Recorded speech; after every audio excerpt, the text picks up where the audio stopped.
Morning,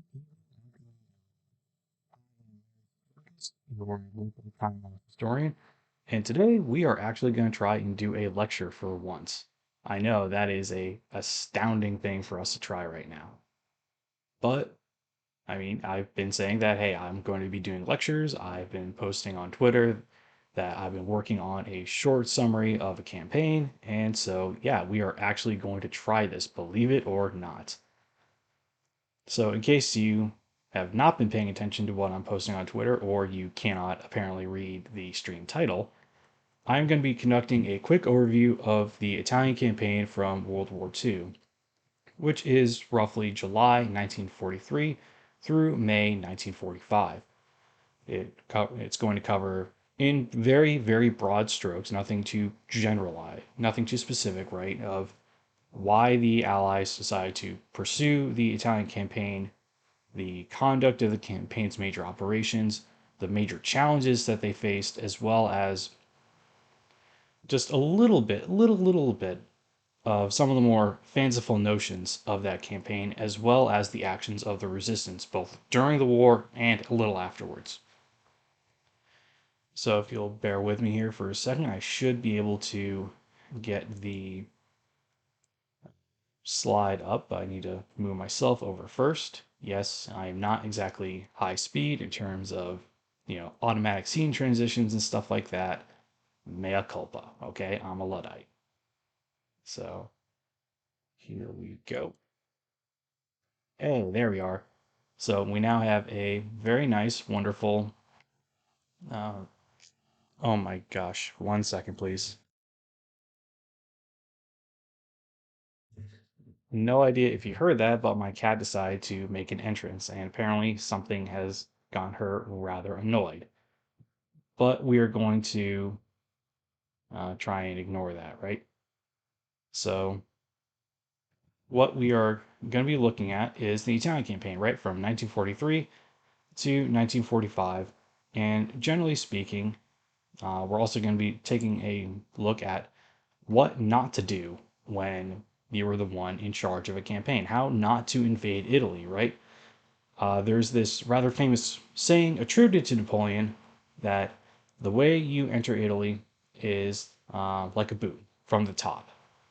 And as much as it pains me to say this as an American, yeah, the Corsican was actually right. There's a reason not very many invasions of Italy are successfully conducted from the toe all the way to the top. You need to go from the very top of Italy, aka the mouth of the boot, and go downwards, right? So, what is our strategic context, right?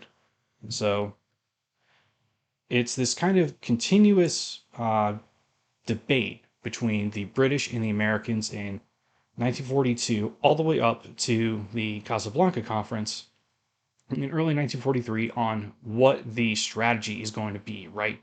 There's this notion of the periphery strategy, which is what the British are in favor of, versus the continental strategy. From the very beginning, the Americans under George Marshall were adamant on pursuing a cross-strait, cross-channel invasion of Europe, right?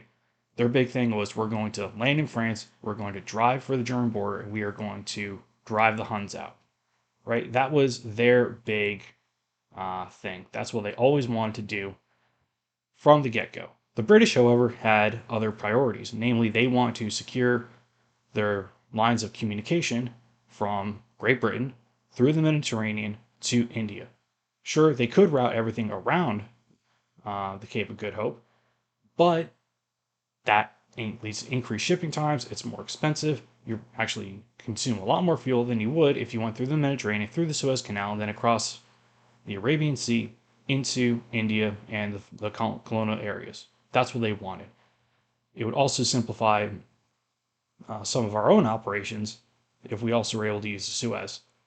And so that's where the British were. And at that time in the war, so late 1942, early 1943, the British unfortunately had the overarching supremacy in staff papers, planning, operational experience, as well as being able to convince the Americans that their approach is going to work. And there's this idea that Churchill was the one to say, hey, Italy is the soft underbelly of Europe. That's a little misattributed. He did say it was the underbelly of Europe, but ultimately it's this fanciful notion that, hey, if you're able to knock Italy out of the war, you can rapidly get up to the Austrian border, which remember, Austria was fully annexed by Germany prior to World War II, so essentially it is the German border, and you can start threatening the German homeland. Only one problem with that: you're assuming that you are not going to actually have serious opposition. What with the majority of the German military fighting on the Eastern Front, that was seen as, hey, if we can do this quickly enough, we can probably win the war. And by the way, if you are able to at least push German forces up north of Rome, you can fully secure your Mediterranean shipping lanes from the Straits of Gibraltar through the Mediterranean Sea into the Suez. That was the big thing because German bomber raids were absolutely decimating a lot of the convoys there. And it had been a continuous thing when they were in North Africa. Malta, for example, was under almost constant air bombardment for over a year, if I remember correctly. Then there's also the wider geopolitical context. Joseph Stalin had been continuously demanding that the Western Allies open up a second front. Doesn't matter when, didn't matter where. He didn't consider North Africa a second front simply because of the relative paucity of German forces. He wanted anything to draw pressure away from the Red Army.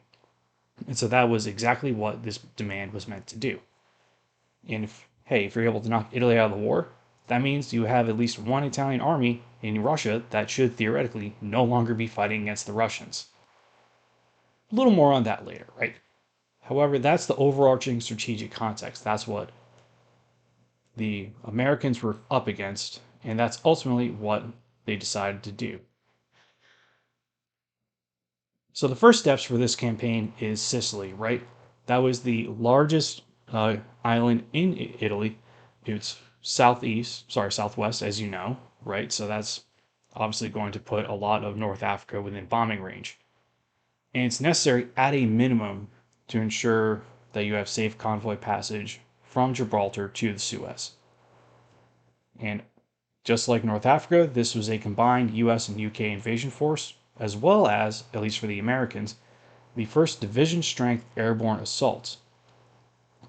We had done regimental and battalion drops in North Africa previously, but we never actually dropped an entire airborne division in combat yet.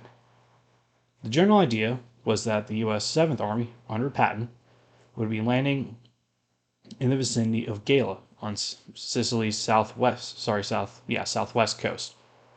And Montgomery, the gentleman in the middle of the photograph there, with the 8th Army, would be landing in the vicinity of Syracuse. This traditionally was where a lot of campaigns had been successfully conducted. If you're able to secure Syracuse as a protected port first, you can then reinforce and expand that bridgehead into an actual lodgment. So there was a little bit of military history backing up the conduct of the campaign. It wasn't just, oh, this is a very historic city, I'm going to take this city. No, that was actually not at the line of thinking at the time. However, if you know anything at all about World War II history, specifically about Patton and Montgomery, you should know, well, at least you already have a clue that this is probably not going to end well for anyone, right? But we're going to explain a little bit on why the plan sounded great at first and then went very rapidly haywire. So, this is actually one of the U.S. Army's official campaign history maps of the Sicily campaign. You'll note, just to orient you, right? We have the Tyrrhenian Sea to the north, the broader Mediterranean Sea to the west, and the Straits of Messina up where you see number 46 and Reggio di Calabria. So that is the closest crossing point from Sicily to mainland Italy. That little spit of land you see off to the very extreme right is actually the toe of Italy, believe it or not. So not quite oriented perfectly north, but it's good enough for our purposes.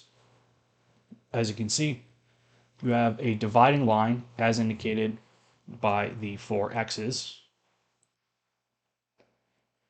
towards the center of the map. On the left is 7th Army, that's the United States Army. Sorry, correction. That is actually not 7th Army. That is 5th Army. I am so sorry, people. On the right is the British 8th Army under Montgomery. And around 10 to 12 July is when they did their landings. So we have it from Licata all the way over in the far west, going to Scogliotto in the east. East a little bit, um, like, about halfway across the island, right? So you're going to see that that is where the American Fifth Army made its landfall. Next is actually wait, was it? No, it's Seventh Army. I am so sorry, people. I am all over the place today. But that's where they made their initial landings. Specifically, First Infantry Division made their landings at Galo, supported at large by the 82nd Airborne, which had dropped in during the very early hours in the morning. Over on the far east, we see the British 8th Army had secured a relatively broad, contained, and connected bridgehead, with Syracuse being one of the zero-day objectives that was secured.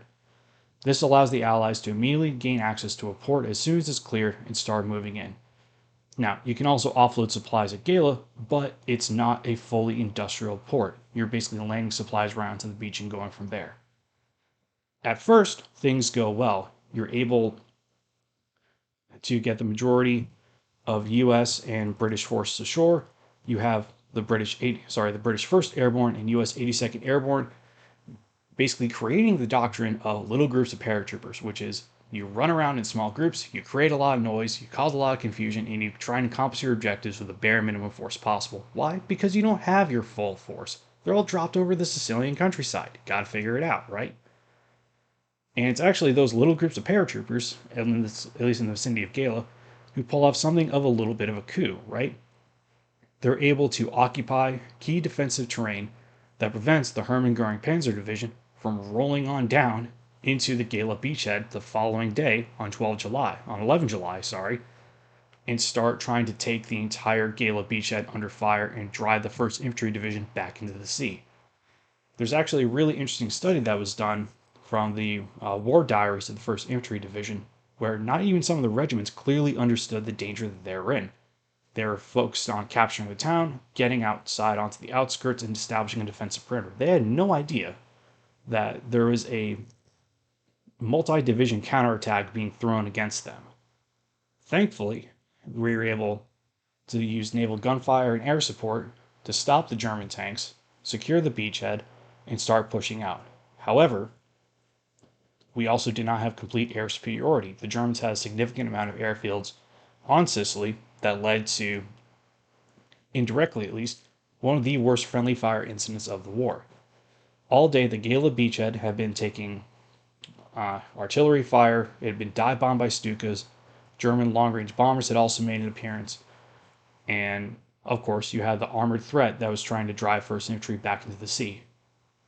It was at that evening that Patton made the call to bring in the last regimental combat team from the 82nd Airborne.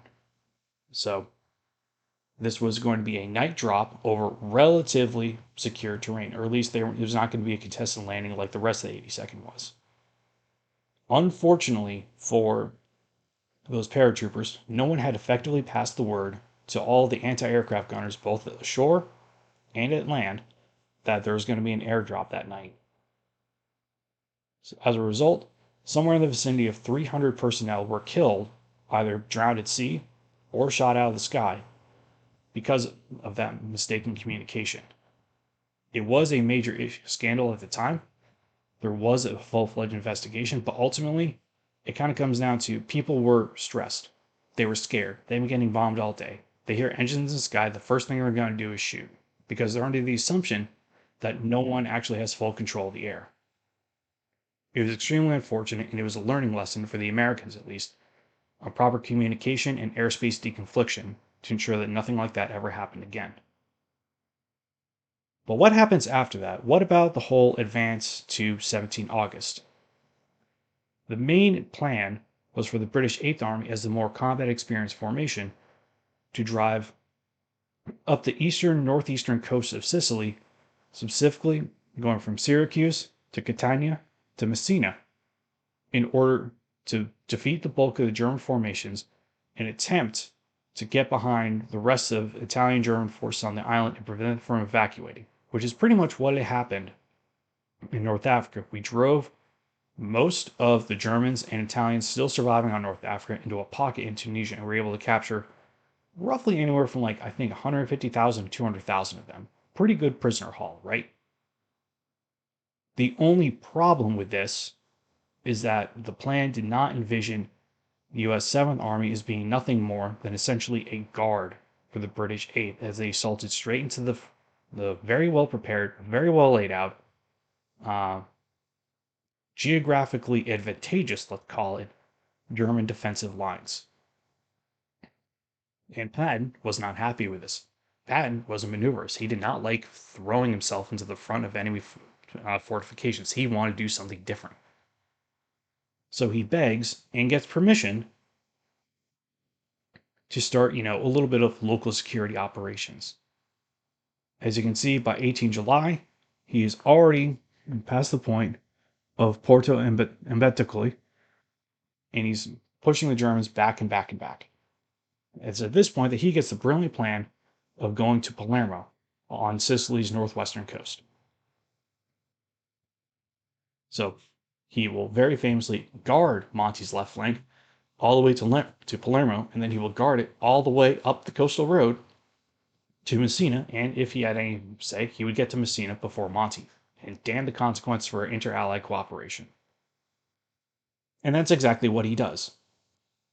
1st Infantry, 3rd Infantry, and the rest of 7th Army do a very rapid forced march against relatively light opposition into Palermo. I say relatively light. That's compared to what the British were breaking their teeth against at Catania and other places. By the time that Palermo was secured, the Germans had already started refusing their right flank. What that means is they're drawing it back to prevent it from being outflanked, cut off, surrounded, etc. So they're kind of withdrawing up that coastal road and ceding a lot of the island for the Americans. And it's at this point that they start realizing, hey, there's a problem here. Monty is not fulfilling his timeline, and Patton is kind of running around wild.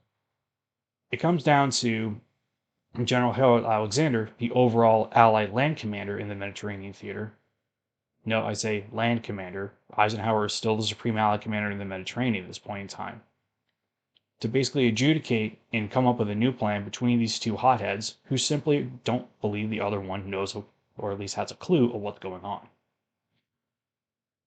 So the plan then becomes for a much more concentrated, slower advance towards Messina by the Americans, supported, when possible, by smaller amphibious-sized assaults to try and get behind the Germans.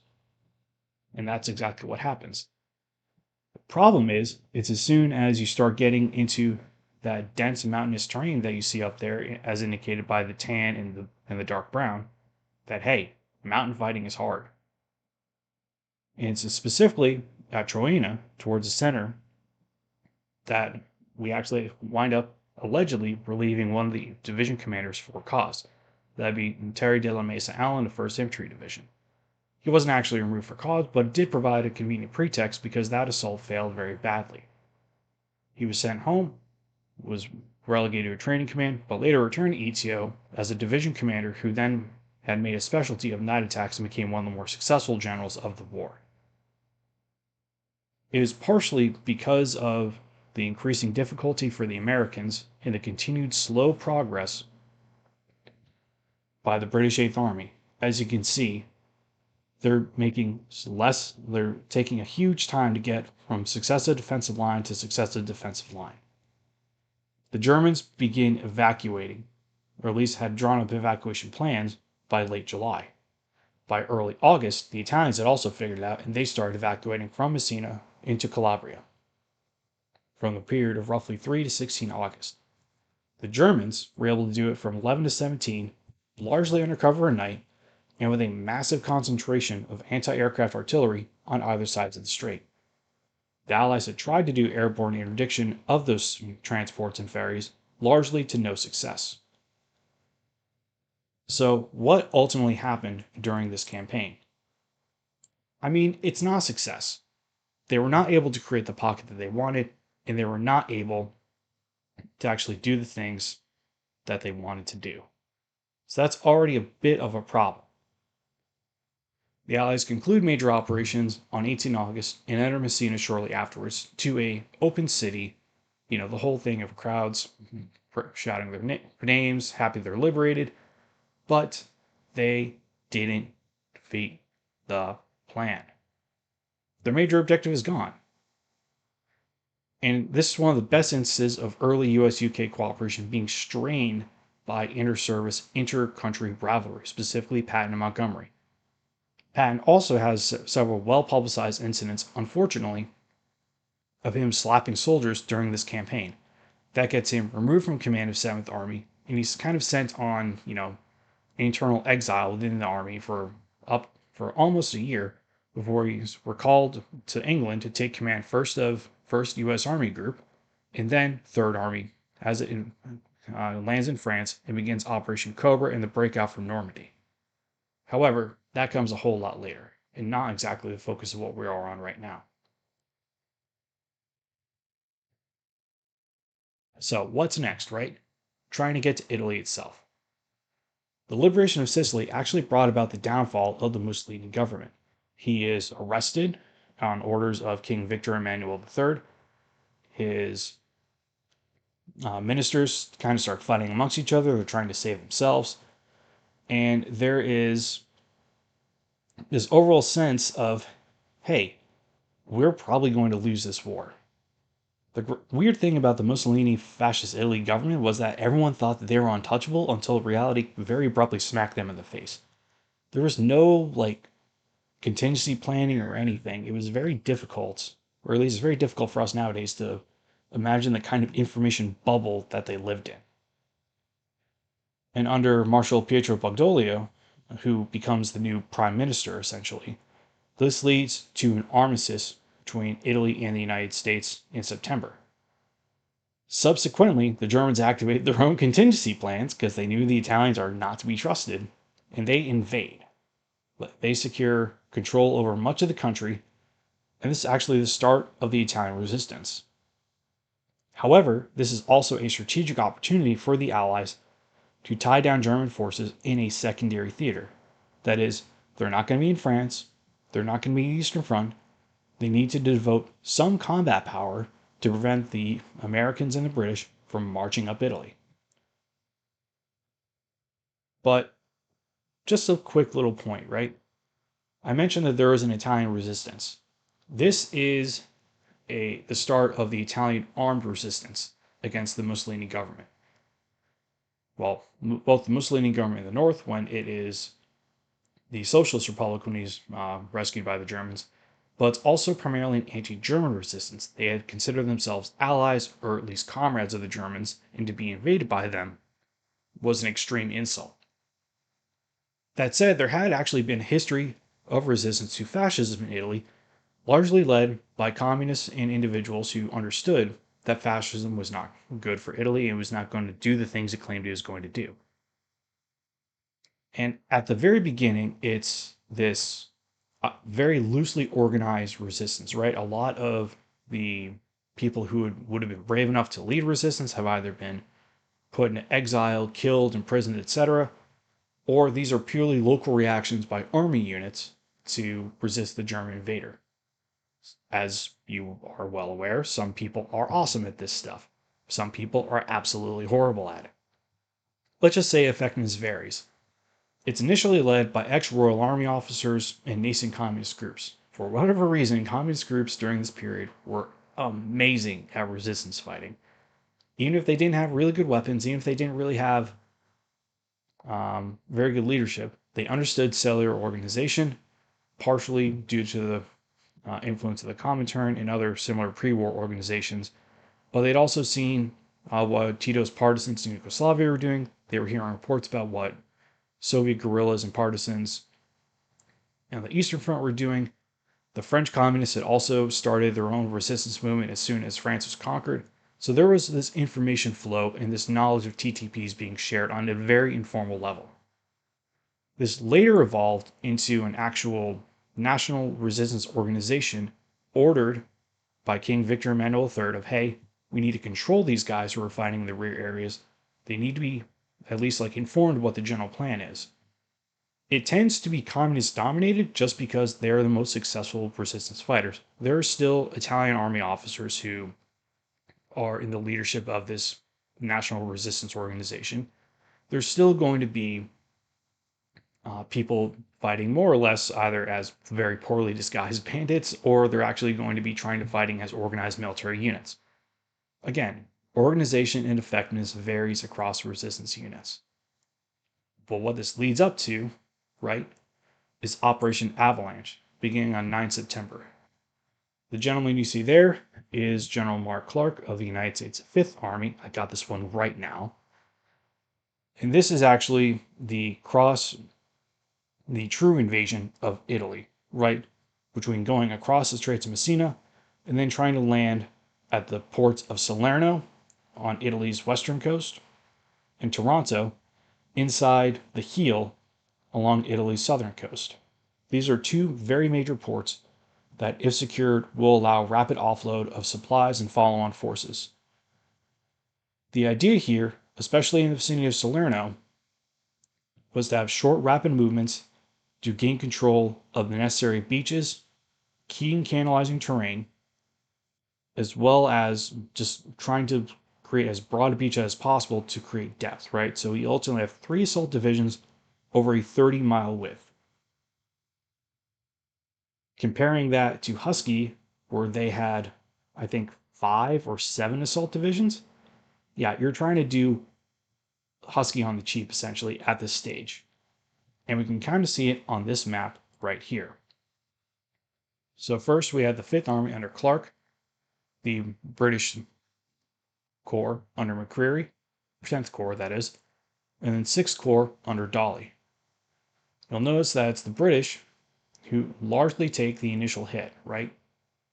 Like they're the ones who are going in towards Salerno to secure it, when Dawley is going in just south of Salerno, and we're just going to push and push and push. The problem is you don't have a continuous beachhead, or at least you don't have a beachhead that enables itself to link up very effectively.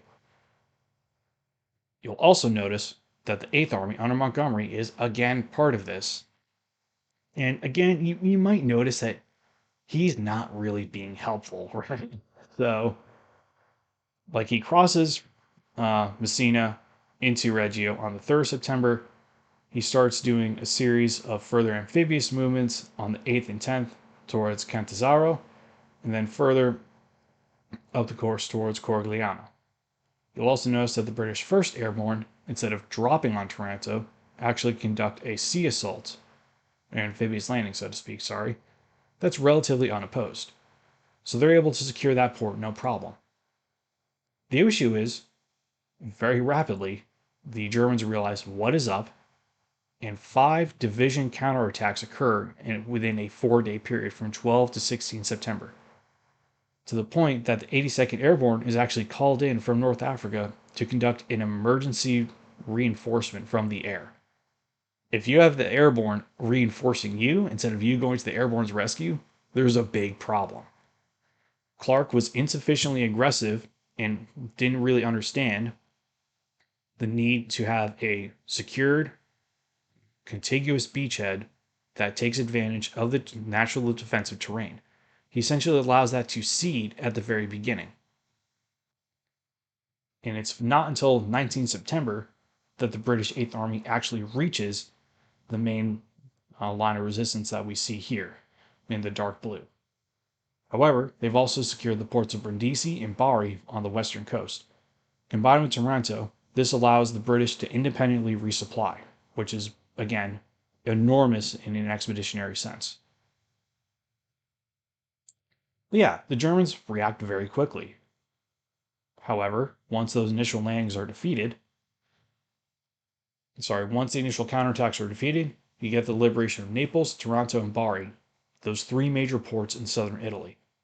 This is also the recognition by the Americans, at least, that, hey, this is going to be a hard fight. And one little interesting note about this is if you look at the cruiser that's being hit by a bomb there, that's actually an American vessel struck by one of the first instances of a guided bomb being used in combat. They were used a few days. This dates from the time of the German counterattacks, so this is probably around 13 or 14 September. Those guided bombs were used for the first time when the Italian Navy tried to run from German controlled ports to Sicily and North Africa on 9 September. They actually sunk a Italian battleship. So, pretty significant not advancement, but development in warfare. And as we've seen over the last several decades, guided bombs are amazing. And if you're able to put a bomb exactly where you want to, you already gain a pretty big tactical advantage. And the Germans demonstrated this during the Salerno landings. But what exactly makes this a difficult fight, right? So the answer kind of lies in, hey, this is positional warfare. It's not trench warfare, but it does become a war of hills and valleys and mountains and these absolutely awful defensive positions to crack, right? Field Marshal Kesselring kind of assumes overall command of German forces in Italy, and under the 10th Army initially, he establishes what's known as the Winter Line, which is this series of defensive lines from the Volturno Line, based on the Volturno River in the south, going up to the Rome Switch Line. The main fight, though, is the Gustav Line. This is what is known as the Winter Line. You have the Bernhard Line, kind of stretching south of Cassino, and then the Adolf Hitler Line, north of Monte Cassino, stretching across the River Liri. So those are the two main supporting positions for the overall Gustav Line. And this is going to be a fight where the Germans are very good at using terrain.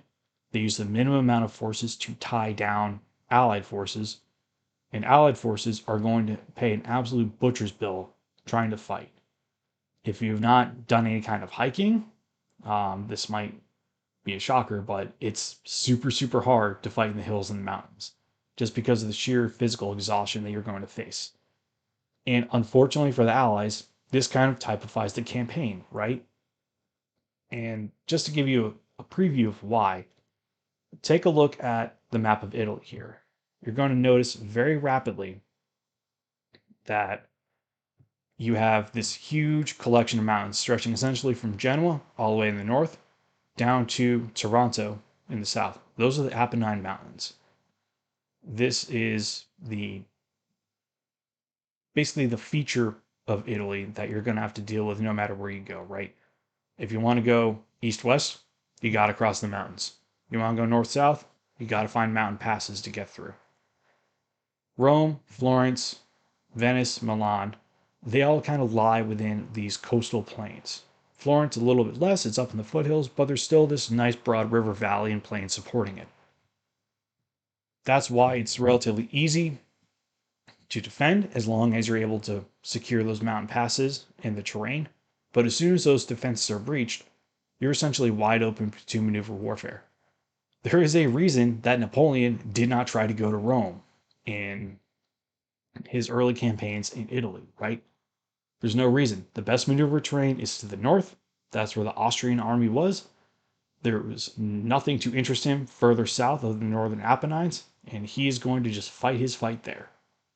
Like that entire triangle of Genoa, Milan, Venice, that was pretty much where Napoleon made his name as a commander. And that's exactly the wrong type of terrain that you want as a defender. However, everything from Florence south, oh, that's a defender's dream. You're going to love that stuff. And unfortunately, the Germans really love that stuff. Now, if we go back, you'll notice that we have the town of Cassino there, kind of just to the left of the Gustav line. You also see that there's a town called Anzio along Route 7 on the Tyrrhenian Sea. So, what's important about those towns? Monte Cassino is essentially the linchpin of the Winter Line in the west in 5th Army's area of operations, and the overall line due to the compartmented east-west mobility. If you wanted to get anywhere east-west, you have to secure Monte Cassino. This is also the site of a major religious abbey. there was this thought rather, that hey, the Germans are going to use the abbey as an artillery spotting point. It's a garrison for them. It's an observation post. And it's also just, this useful reference point. Hey, from the abbey, shift your fire 100 meters left. That sort of thing. And it's a truly inter-allied effort from January to May of 1944. You have British, Commonwealth, US, Polish, and Free French forces all involved in crossing the rivers and the valleys around Monte Cassino. The Germans exact a terrible price against these operations. Why? Because they have the high ground. They know where all the major intersections are. They're able to mass armor. The Americans, especially, are really bad at conducting river crossings in sufficient strength to allow armor to cross and then engage Germans and support the infantry. They're very bad at that. And there's this continuous thought that the only reason the Germans are able to do this so well is because of the Abbey. They believe that the Germans are occupying Monte Cassino, that they're actively radioing, there's antennas there, etc. The only problem with this is that it's not true. There are multiple reconnaissance overflights by division and corps commanders and G2s. No one saw anything. They were occupying the heights below the Abbey, absolutely. But no one could definitively say that the Germans are actually using it as an observation post. But still, there was this insistence by Fifth Army that it was being used as such. Ultimately, Mark Clark goes to Harold Alexander, now the overall land commander in Italy, and says, "Sir, I need you to tell me to bomb this. I'm not going to bomb without a direct order." Harold Alexander doesn't care. He says, "Go for it." And so the Abbey is ultimately bombed by the 15th of February 1944 by the U.S. Army Air Force, partly in answer to the Fifth Army commander's requirement of "I need this bombed," partly the typical Air Force arrogance of air power will solve any problem any day of the week. Big issue. The Abbey was actually being used as a staging point for refugees trying to get out of the way. So this caused a massive evacuation of the Abbey. A lot of the monks and refugees and religious personnel go from Monte Cassino to Rome with the assurance by the Germans that they will be assisted, and they are assisted. The Vatican gets very angry. Can't really do much, though. However, because the Abbey's already been bombed, hey, why not use it as a fighting position? The Abbey, as was seen in spring 1944 after the bombing, and by that point in time, the Germans very much moved in and used this as a fighting position. Previously, it had just been bad enough fighting against the Germans dug in on hillsides and ridgetops. Now it's worse because, oh my god, they actually have a fortified building to use. Crap. What this results in, right, is that the 10th Army successfully delays the American 5th Army's advance for 5 months. For a German army that was actually operating on a shoestring in Italy, that's pretty good. You met the objective even if you had to ultimately withdraw, right? And this kind of brings up the next case study for the Winter Line campaign, which is Anzio. There is a suggestion of an amphibious landing to cut off the Winter Line lines of communication and bypass the fighting of Monte Cassino. So, naturally, this is once again 5th Army, because this is their AO where they have to do the fighting at, right? They conduct a corps-sized landing under 6th Corps and Major General Lucas. However, it's kind of a shoestring landing because, hey, they're building up troops for England. You have to take away some of your divisions. You're not going to have the 82nd Airborne anymore to reinforce you if things go wrong, right? So they land in January, just after, just about a month or so before Monte Cassino is bombed. And then it stops, right? So Churchill famously described this as, I thought we were unleashing a tiger at Anzio, but instead we landed a whale. The offensive immediately bogs down. This is low-lying, swampy terrain, and it's absolutely surrounded by dominating heights. The key here is tempo, tempo, tempo. If you land, you need to immediately move out as quickly as you can in sufficient strength to secure the first line of defense dictated by the terrain, reinforce that bridgehead into a lodgment, build up sufficient strength, and break out of it as soon as you can. You cannot just wait for more stuff. You got to immediately go out and make a fight of it. Unfortunately, 6th Corps does not move in time.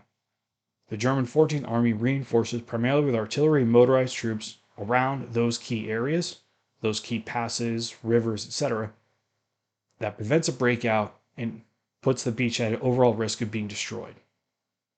In my assessment, hey, this is Salerno 2.0 but worse, because Mark Clark unfortunately still hasn't quite learned his mistakes, right? His initial mistake in Salerno was not having a contiguous beachhead. He was aggressive in trying to maneuver quickly, but because it was not contiguous, he risked defeat in detail. He warns Lucas not to have a Salerno, aka keep your forces concentrated, strike hard, don't take risk. By not moving aggressively enough, even though it's all in one single spot, as we see in this map here, holy crap, do things go wrong very, very rapidly.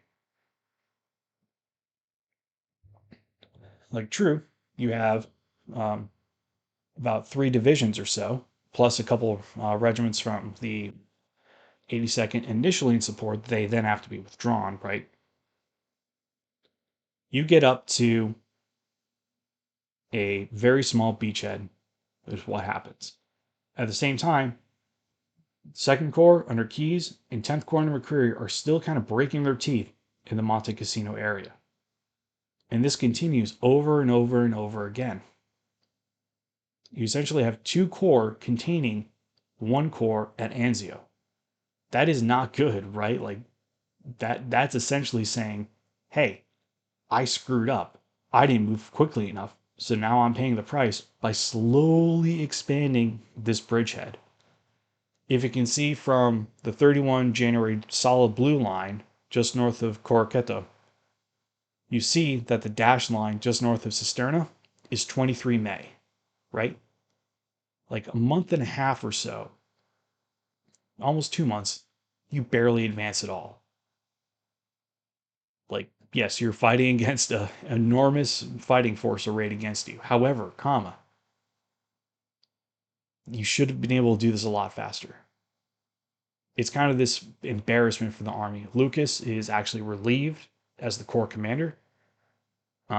Lucien Truscott from 3rd Infantry Division is brought up to be the next commander. And Truscott is the one who actually fights the majority of the Anzio campaign. But remember, I said that it was by May that Monte Cassino had been taken and 10th Army was done delaying 5th Army. So what happens? They continuously reinforce Anzio over and over and over again, getting armor in there, getting more infantry in there, just doing their best to make sure that they're not being thrown back in the sea. Monte Cassino, once neutralized, allows the Allies to race up the valleys and start linking up with Anzio, forcing 10th and 14th to withdraw. This ultimately creates, in the springtime, a relatively rapid advance that leads to a formation of a pocket with 10th Army actually in it. This is huge. This is what they missed in Sicily, right? Problem with that. American arrogance once more wins the freaking day. Mark Clark knows that, hey, this is late May, early June 1944. D-Day is going to happen. Hey, I want my name in the papers too. He decides to march for Rome. He does not decide to fight against the Germans. This allows an orderly withdrawal north to the Gothic line, while Mark Clark enters an open city of Rome. Eisenhower was pissed. Harold Alexander was pissed. They couldn't do anything, though. Anglo-American armies during World War II, for whatever reason, struggled to effectively pursue and envelop enemy forces. Whether that was due to the fact that they couldn't get past cannibalizing terrain, they were cautious. Montgomery, thank you very much. You're trying to score points against each other, or you're just outrunning your logistics. Let's contrast this with the Eastern Front, right? There's a ton more maneuver space. There's a ton more awareness of the need to defeat strength. And also, the Eastern Front was just a bloodier fight overall. No one was willing to take quarter. The entire focus was destroying the enemy's combat power as rapidly as possible. That's why you had so many Soviet armies get surrounded. It's why there was this emphasis on surrounding German forces at Stalingrad. Then later, as they worked across Ukraine and eastern Russia after Kursk, leading up to Bagration, the biggest envelopment battle of the war. US and UK forces, however, did often surround and defeat Japanese forces due to their perceived shame of surrendering. And frankly, there was probably a lot of racist attitudes accompanying the fact of we need to kill the Japanese. A little bit of an aside there, but again, there was a reason that the Pacific theater was considered a lot more ferocious than the European theater. So, what essentially happens, right? So, from June 1944 up to August in 1944, you have this relatively rapid advance by the British 8th Army and the American 5th Army past Rome, right? And this is when we start getting into some of the fights, such as Ortona, Ancona, all of these like sharp, nasty fights, especially Ortona being written into campaign history for a lot of these guys. But as time kind of slows down, the Germans are able to regroup, right? Because once again, we see this massive line of mountains just north of Florence, right? This gets us to what is known as the Gothic Line. This is the mother of all defensive fortifications in Italy, worse than the Winter Line. Because as you can see, they get from Rome to just north of Florence by the 29th of August. However, by the 31st of December, you have barely advanced. You have Ravenna. Cool. You have the late Roman imperial capital. You still have not destroyed the bulk of the German army. So, for partisan actions during this time period, they're increasingly disrupting rear areas and supply lines. Some of those mountainous regions north of the Gothic Line either become effectively autonomous or sufficiently dangerous that the Germans can only contain. They can't actually go in and clear it. There is some assessments of, oh, we've lost 25,000 troops from the headquarters level. The divisions actually in contact were saying, hey, no, we've probably lost killed, wounded, captured, missing up to 50,000. It's that kind of calculus of small resistance groups building up losses over time that sap combat power. A lot of what the partisans did was focused on short, sharp actions and some coordinated allied operations. And it's really at this time, past the spring of 1944, that you see some of your traditional special operation units, right? The Special Air Service, the Special Operations Executive, the Office of Strategic Services. They're increasingly embedding as advisors and trainers for these resistance groups, as well as the nascent Italian co-belligerent army that is being raised to fight alongside the Americans and the British. And again, just kind of a larger look at this, right? You have the initial Arno line, just running south of Florence, going to the Pisa Rimini line. And this is largely known as, the Green Line, the Gothic Line. That's what Fifth Army is fighting against. What the what the British Eighth Army is really fighting against during this time period is the Genghis Khan line, which protects the relatively open southern approaches to Bologna.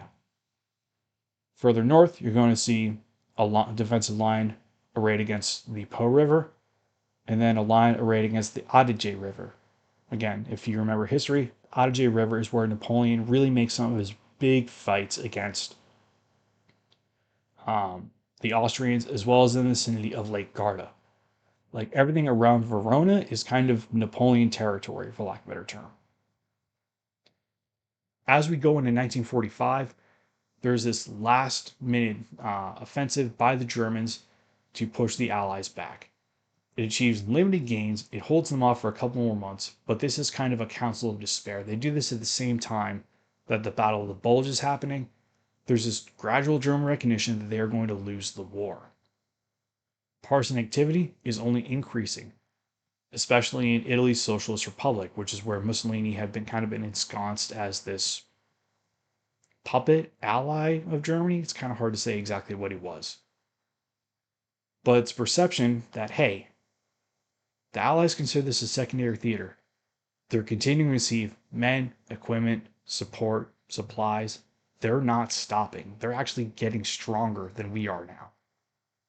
And to the point where, hey, doesn't matter what our defensive terrain advantages are, doesn't matter what our doctrine says, we're going to lose, right? There are some counterbalances, right? The Germans are beginning to withdraw from Greece, from the Balkans, from Albania, all these other places to try and secure Germany itself. Some of those forces are also diverted down to Italy, not much, but some, in order to make it harder for the Allies to link up with the Soviets. But there is this recognition that, hey, you're going to lose the war. So, how does this breaching of the Gothic line actually go? The first step of this is Operation Encore, a 5th Army offensive led by the 10th Mountain Division, technically the 10th Infantry Division with mountain as its specialty, creating the first breaks in the Gothic line along the Apennine Mountains, right? The Germans withdraw to their planned subsequent positions, basically the last line before the Po River Valley.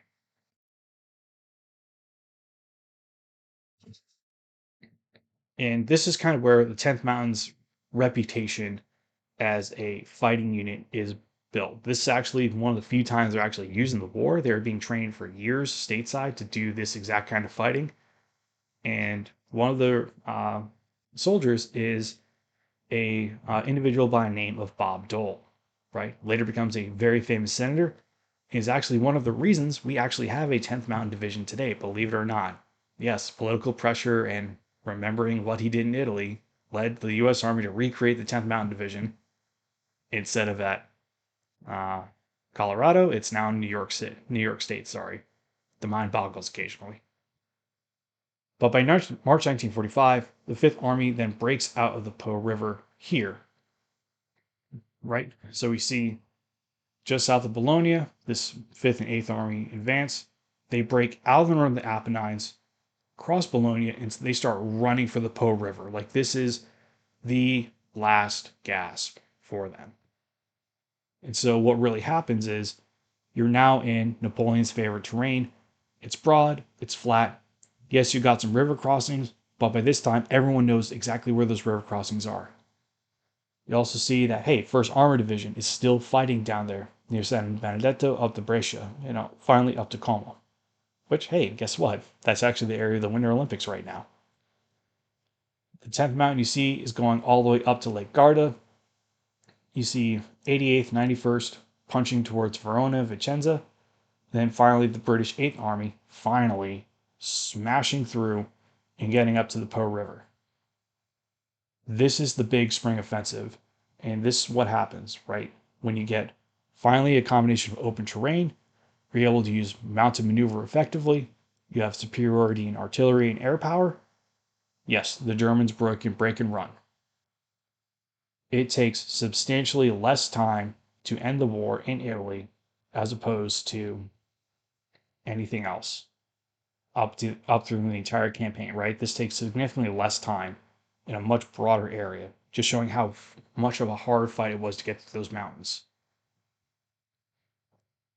But what do the partisans do, right? Even as they advance during the middle of this, general uprisings start happening. And the OSS, SOESS teams, they begin conducting independent actions. Some of those, like a SAS raid in the planned British area for Operation Encore, are unauthorized. The British knew Encore was happening. They didn't care. They wanted to take out a army command post. 8th Army and 15th Army Group wanted them to wait until the day of the offensive so they can maximize confusion. If you know anything about the SAS, they weren't exactly beholden to headquarters, so they just went ahead and did it anyways. Unfortunately, minimal impact, but hey, it's a nice little footnote. And it's during the spring offensive that the partisans actually capture and kill Mussolini near Lake Como, north of Milan. There's this lovely image of him being just killed, hung upside down, right? Like everyone's spitting at him, throwing stones at his body. That's one of those, oh crap, this is what happens when a government falls kind of images. And the partisans then kind of quickly transitioned to local governance and in the tradition of resistance movements worldwide, hunting down collaborators, right? This also unfortunately kind of sets a stage for future political violence. There's this split between the communists on the one side and the royalists, monarchists, Republicans, etc., on the other, where there's this thought of, hey, we're going to have to try and share power now. Who did you fight for in the resistance? Were you effective at this? I don't trust you. You were doing, like some people will say that you were more focused on post-war revenge instead of killing the Germans. Others, you were settling your own political scores, etc. It starts kind of spiraling in this rather unique Italian fiasco, right? And it only gets worse when you realize that a lot of these resistance leaders were also recruited by the CIA in Operation Gladio as stay behind cells against the communists. This tradition of partisan actions and hidden caches and all these other political tensions kind of set the stage for the years of lead in the Italian Republic later on, which is a totally separate topic and one I'm not nearly as read on as I should be, but it does kind of establish of, hey, people are used to using violence as a means for political change. But what about the mafia, right? Everyone wants to talk about the mafia. And with a little bit of justification, right? It's cool and you never really know what's going to happen, right? So here's the answer. So we don't really know. There was a operation run by U.S. Naval Intelligence called Operation Underworld, where uh, they gained the cooperation of Lucky Luciano and the Italian New York Mafia to secure the shipyards to prevent strikes from happening, to just ensure that supplies were being loaded, ships were being offloaded, nothing disrupted getting war material to the front. It was kind of a black deal, so to speak, under the table, very not known at the time, just to allow the war to happen. In addition, for a reduced prison sentence, the mafia kind of became the U.S. Navy's enforcers in New York City and other ports throughout the Northeast, and kind of ensured that, hey, the Germans weren't going to sabotage and that labor unions were also going to behave. There are some indications that this got leverage in the invasion of Sicily. There's a sense that Italian mafia members were able to provide some intelligence to American forces as they advanced up towards Palermo. Very circumstantial, not really a whole lot. And on mainland Italy is a completely different story, right? There's really no connection between the old school Italian mafia, La Cosa Nostra, in the south and the New York mafia that we commonly think of. There wasn't that connective tissue wasn't really there anymore. And it's this weird tradition where criminal elements kind of actually wind up supporting fascist governments, especially in fascist Italy. There was no real systemic effort by OSS or SOE to identify weak links in these criminal networks and exploit them. Though there is a rather interesting story behind Vito Genovese. He was a member of the Luciano crime family. He had actually gone to Italy before the war. Actually got in very close with Mussolini's son-in-law, the foreign minister at the time, because he was wanted for murder in the United States. He was able to kind of get away, kind of bury that in his past. And so he started operating in southern Italy. And it's not when the Allies actually crossed into Italy proper in September 1943, he kind of gets wrapped up in AMGOT, aka the Allied Military Government for the Occupied Territories. He becomes a somewhat influential figure in the AMGOT administration, an extraordinarily corrupt individual, be it noted, right? He was investigated multiple times by U.S. Army military police. The counterintelligence division even investigated him for potential fascist ties and just issues.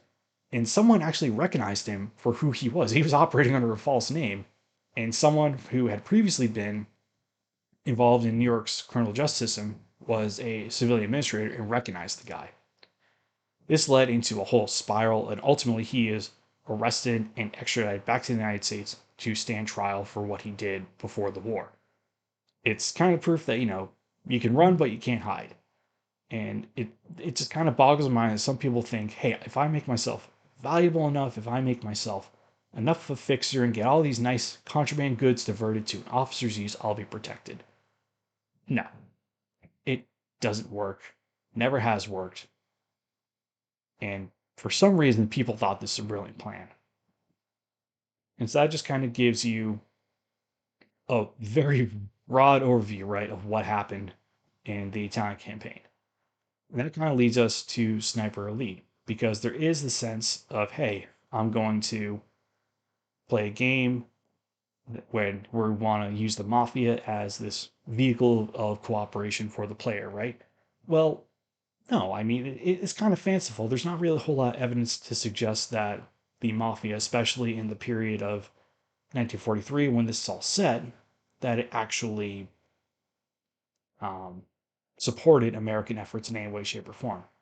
I mean, if the Americans aren't even on the island, why should you even aren't even on Italy? Sorry, like why should you even stick your own neck out to go find it, right? It's a flight of fancy. It makes for a great story, but historically speaking, it's the evidence is a little thin on the ground there, right? It pains me to say it because I do dearly love the game, but ultimately that's not what happened. But with all of that being said, I might as well actually play Sniper Elite 2 after giving you guys, sorry, Sniper Elite, after giving you the enormous rundown of what occurred.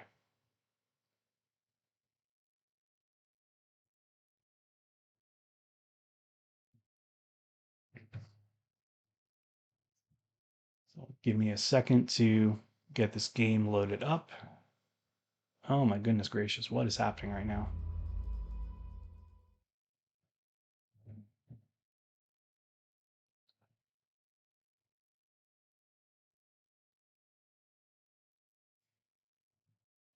Where'd you go? What are we doing?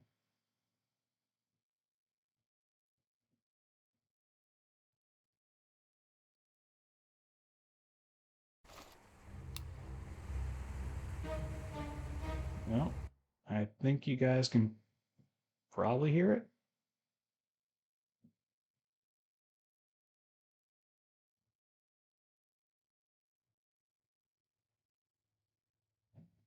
All right. Let me, oh, let me move myself over just a little bit more. Let's try this.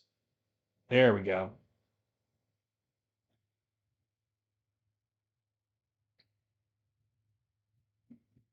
Let me just once more kind of mess with this a little bit.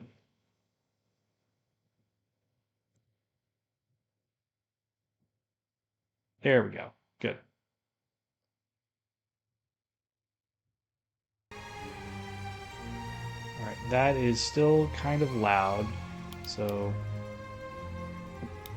actually, yeah, let me just kind of modify this a little bit.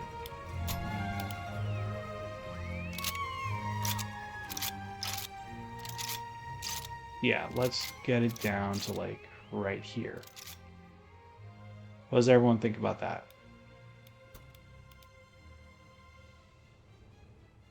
All right, give me one more second. Oh God, what the heck is going on right now?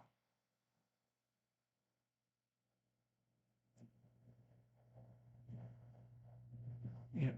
Okay. We got this. We got that.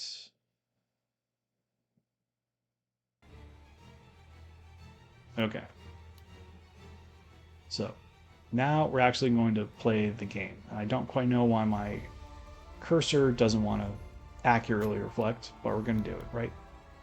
So we're going to play the Abrunazza Monastery mission, which is the setting kind of based on Monte Cassino. It's not perfect, right? There's still some significant differences, but hey, you're fighting in a monastery. One of the most famous battles of the war is Monte Cassino. The parallels are there. So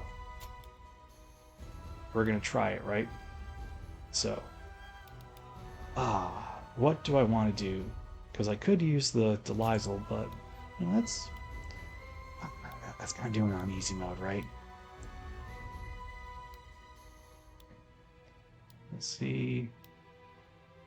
The ZH-29 is actually kind of an interesting rifle, historically speaking. One of the earliest semi-automatic rifles adopted.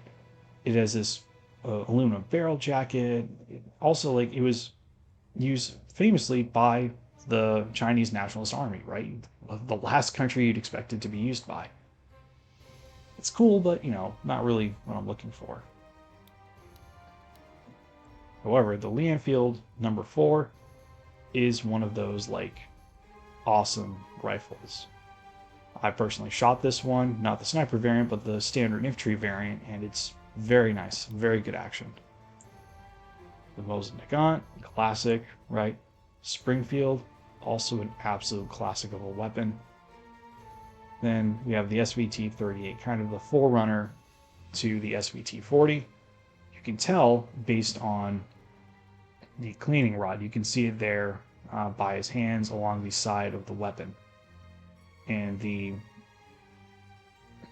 bolt actually should be more of a silver gray as opposed to that black or dark color right there. Muzzle device is accurate though. You see that little bit of metal forestock right there, all very accurate. However, SVT-38 was a very brittle rifle, which the 4840 solved by making the stock just a little bit thicker, a little less prone to breakage. But ultimately, I think we're going to go with the Garand, or Garand, as people say it. Love this gun.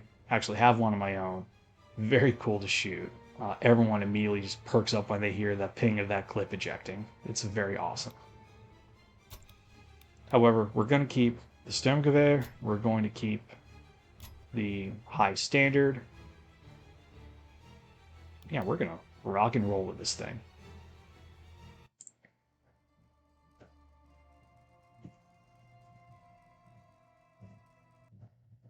The mission at the dockyard proves it. Production of Kessler's missiles must be in full swing. The components I found couldn't have been for any other purpose. Sure, we wrecked the operation. But how many of these components have already been shipped to Alagra? How close are the Nazis to mass production of the new missile? One thing's for certain. The Mafia were the ones disrupting the operation at the dockyard. It's a connection OSS are keen to exploit. Especially given Mafia involvement in Operation Husky, in which the Allies took Sicily.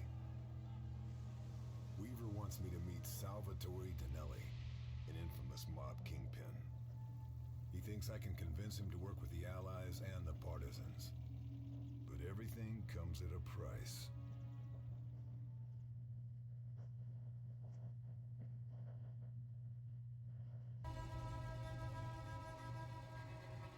Yeah. So I know that I said that, there was evidence that the Mafia was involved in Operation Husky. That's true. They provided intelligence, route reconnaissance, etc. But not really anything further, right? So there's this kind of open case on whether or not the Mafia effectively cooperated with the Americans and the British in mainland Italy.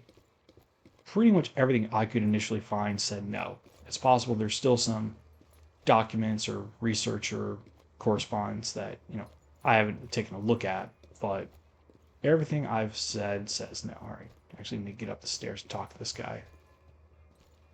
Oh, there he is.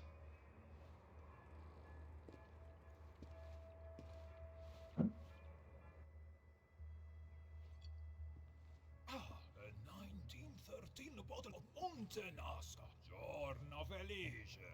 Signor Danelli? Call me Salvatore. It will suffice. Are we not friends, you and I? We have mutual enemies. We'd like to help you dispose of them. I would like that too, my friend. You can begin with Piero Capo, the leader of the Black Brigade. The man is a barbarian. Is that so? The monastery is full of artworks, paintings, sculptures, beautiful works. I have it on good authority that Capo plans to remove those works. To sell? But of course, such treasures would fetch a great sum on the black market. If we know how he plans to move them, then we could do something about it. Of course. If we are to truly call ourselves friends, Capo will have to be dealt with. We understand each other, huh? Doing the dirty work, I see. I understand. Good. Capo wears a rosary given to him by his mother. He's never parted from it. Bring it to me, and I will know you have done your job.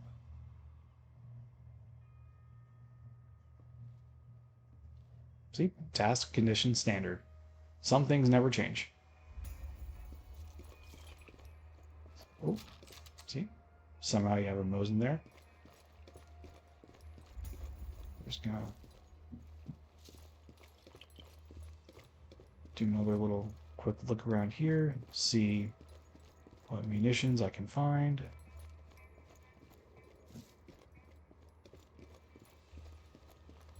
Now, what does our friend the Colonel have to say?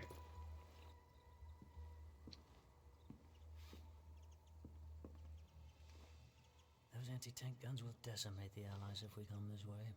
You think that's likely? Well, the Germans seem to think so. It's quiet now, but they've been firing on and off for the best part of a week. Could start up at any moment. Better neutralize them, Carl. So again, note that this takes place months before the invasion of Italy. Right? There should be no real reason that the Germans are already setting up fields of fire. But this is a game, right? Sometimes artistic liberties need to take a backseat. Sorry, history needs to take a backseat to artistic liberties. Ah, the sniper. I hear you want to be our friend. War makes for strange alliances. The monastery is Capo's kingdom. But you'll never get in unless you take out Castle Hill. Castle Hill guards the monastery? Mm-hmm. Makes sense. Certainly seems the monastery is being looked after. That's because of the abbot. He helped the fascists. Worked for them. All to protect his precious monastery and its treasures. Like I said, strange alliances.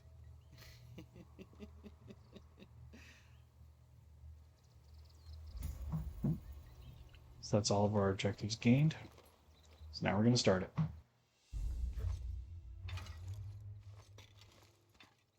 No time to admire the scenery. Gotta deal with Capo.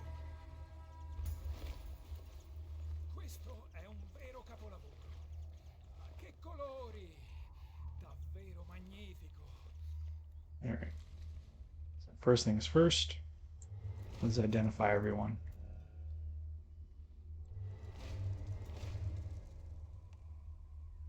So that'll just give me a little bit of an advantage.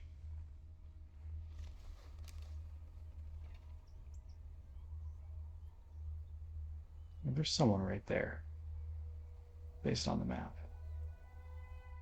I think that's him right there. Yep, here he is.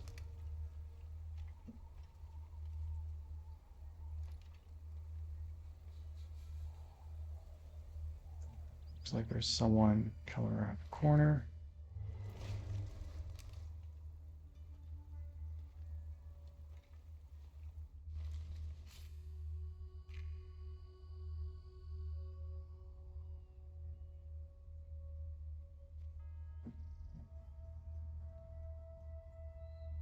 Yeah, radio tower.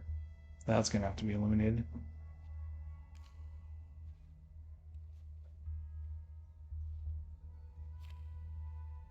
Okay.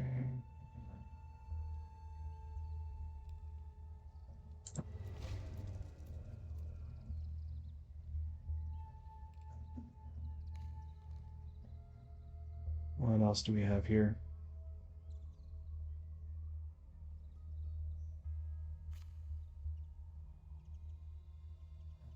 No, that's nothing.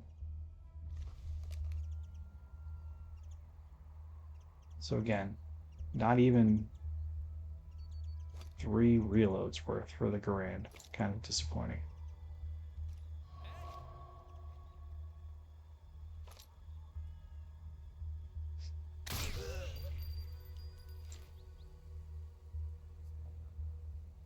I was going to take this very, very slowly. As soon as I do this, I'm going to lose my high ground advantage. Ma questo, sul serio, questo è il mio preferito. Se solo quel buffone di Dinelli sapesse che lo But sto portando via. need to lose it so I can start maneuvering. You're not exactly put in a good position, nor can you move to better high ground.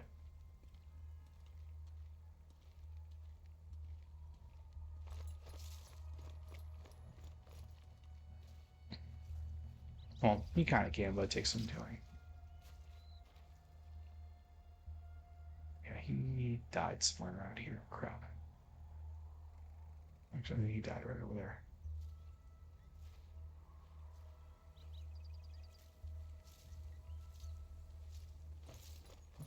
Yep, there he is. So we're going to loot this guy for everything he's worth. Nothing else.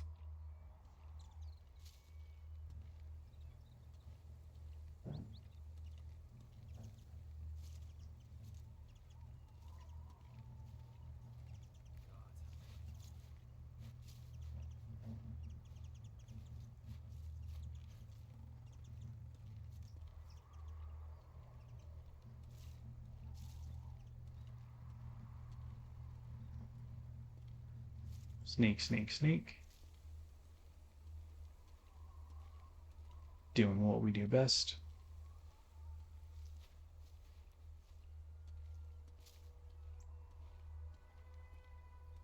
And that's a wall.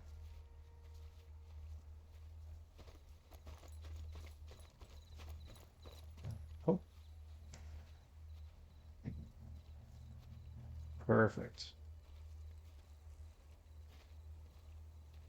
Got that handy dandy concealing bush right there.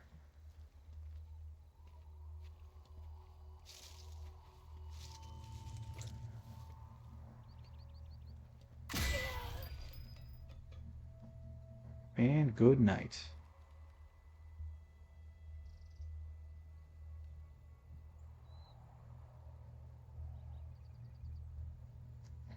No.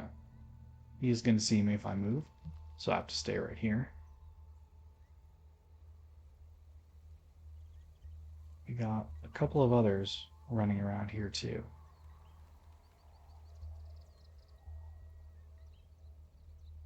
Move.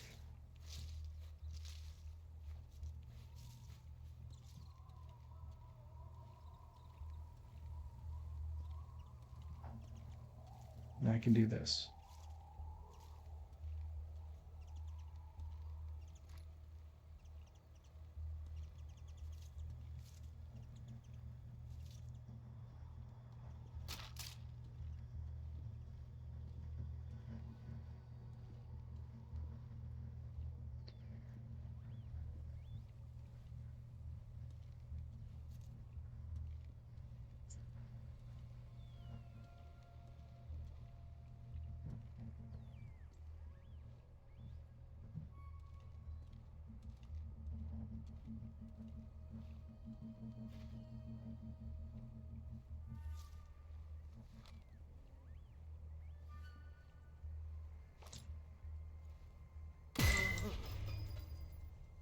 Oh, what's this?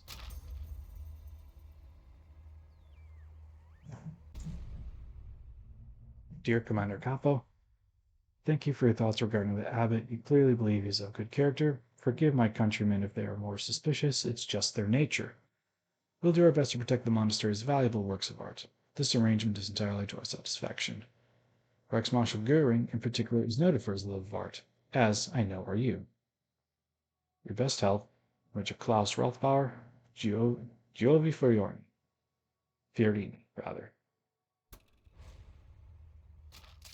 So, again, if a little bit of historical trivia there, Reichsmarshal Hermann Goering, the commander of the Luftwaffe, several other positions in the German government, was actually noted for looting a lot, right? He had Can't find anything kind of else. first pick among the German officials for artwork, statues, memorabilia, things of note, right? And to the point where people even complained about it, right? Like he would just kind of take whatever he wanted, and he wasn't shy about other people knowing that he was basically enriching himself.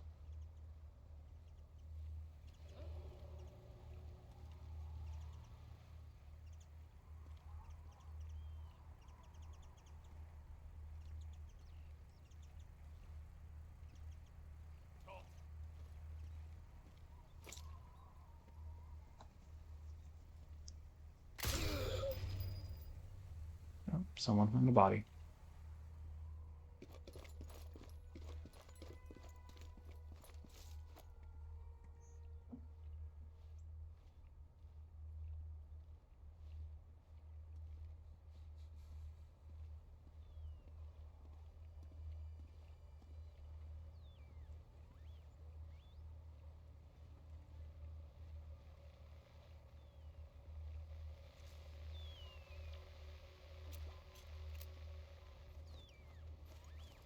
Oh, yeah, they're all awake now.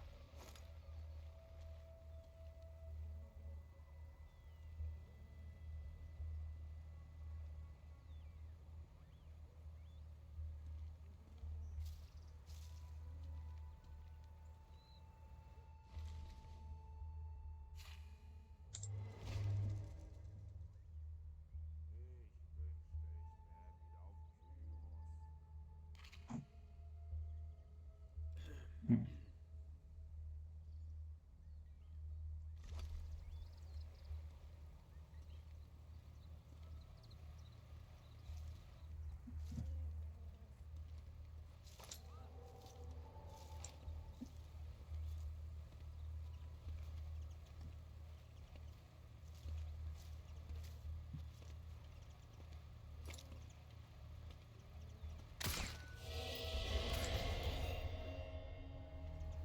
Whoops. So don't do that, guys. That was sloppy. This will come in very useful. He's finding more bodies. Unfortunate for him.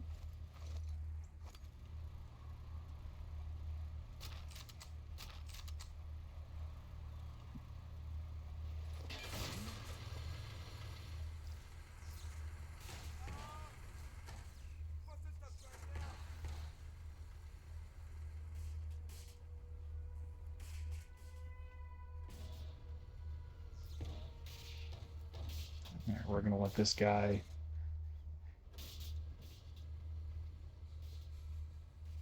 come up and investigate that noise.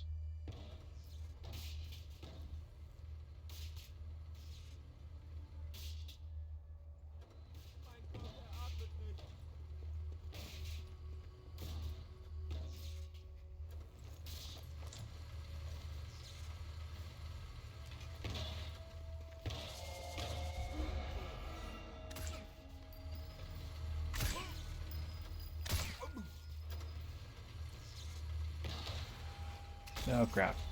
Everyone, their kid sister now knows.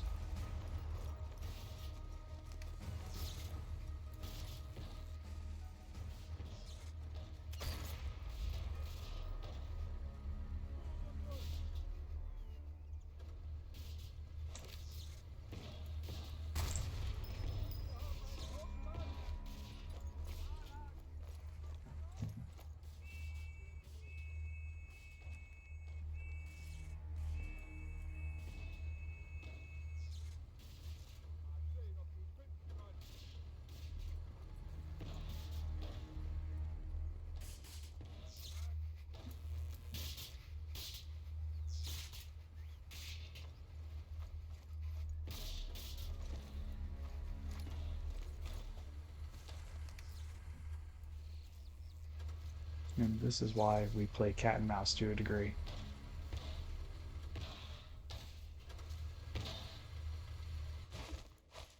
Alright, only 2 grenades.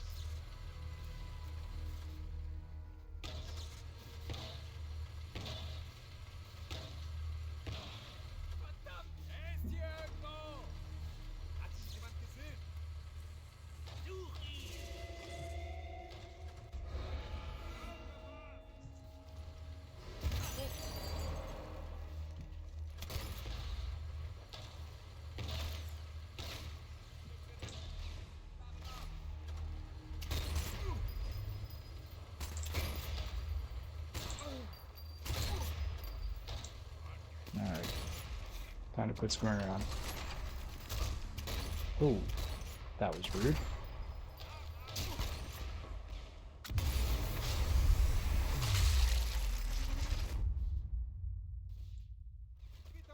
There's the officer.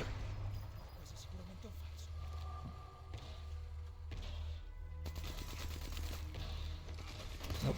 Where are you? Jaeger troop. Not fun.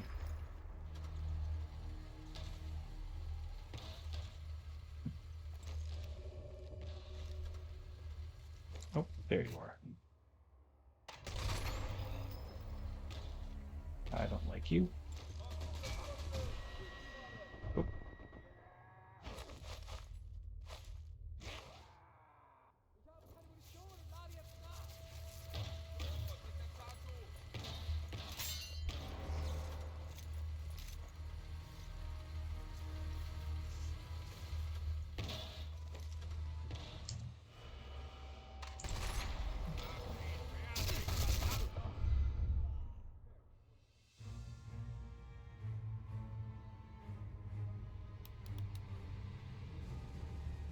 We're going to try that again.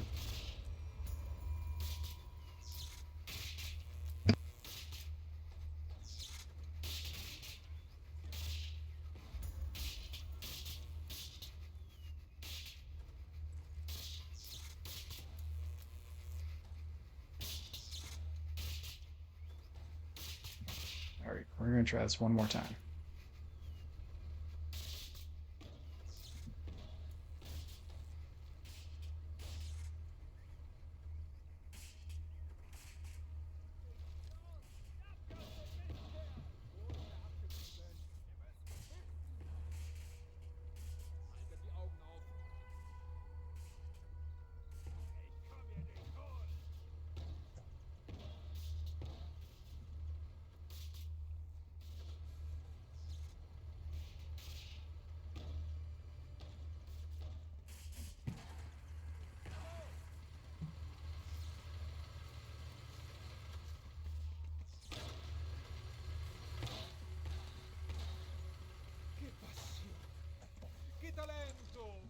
Purtroppo è quasi sicuramente un falso.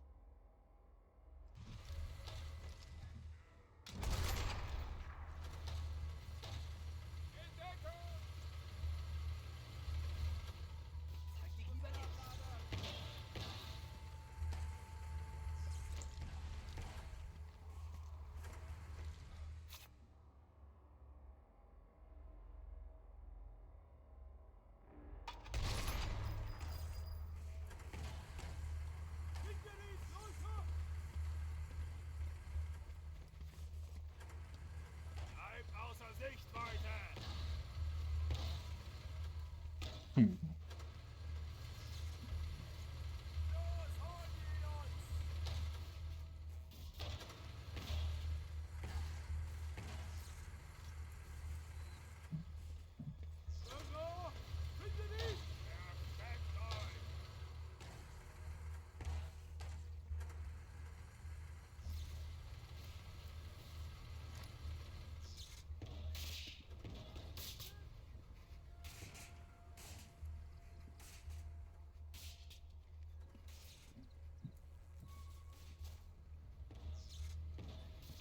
He must be downstairs on the first floor.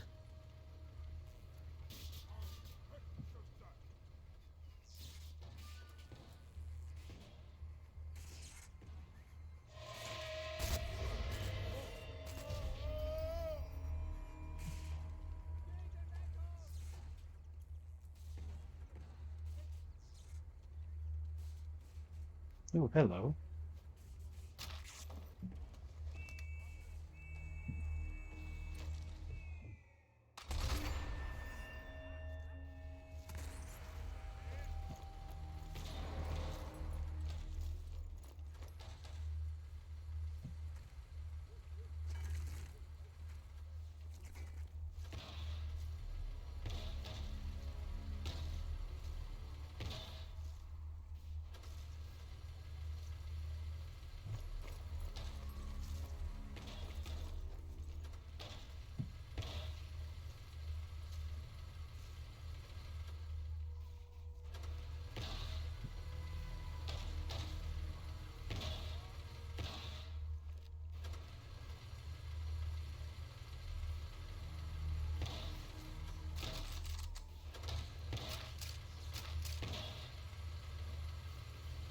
No more to find here.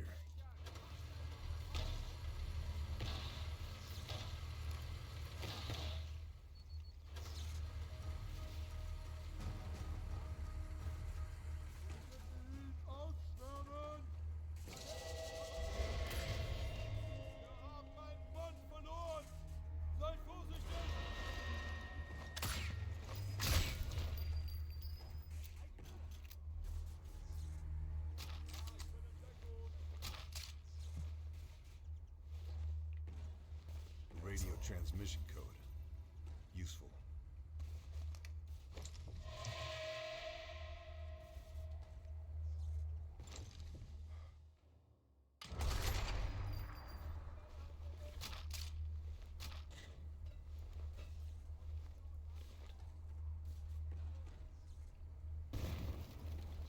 Ooh.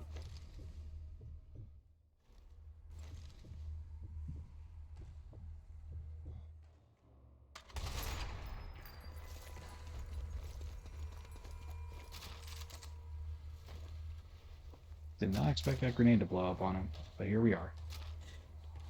Think I've grabbed all I can.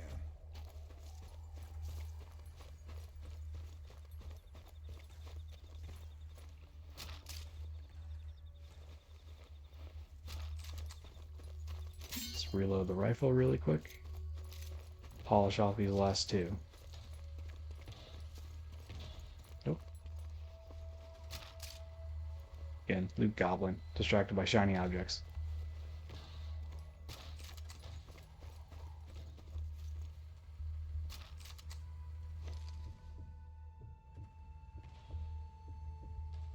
There he is.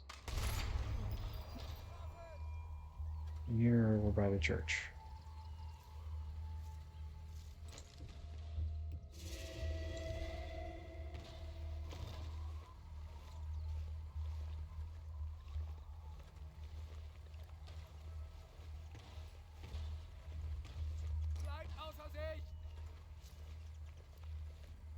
You're like right here.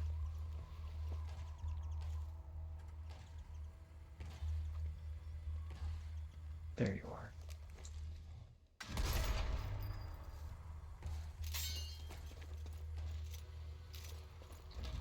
Protect your neck, G. Nothing else to find.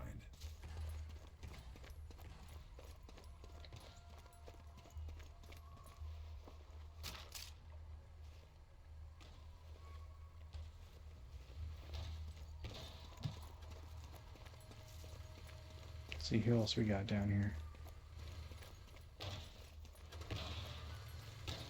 I think that's actually it. So again, not a terribly hard fight. You're just kind of put in a bad position at the start. But that's all recoverable in one way, shape, or form. The next big thing is up this road, I think. Oh, yeah, someone already found me. Really saw me. Oh yeah. That's something over there.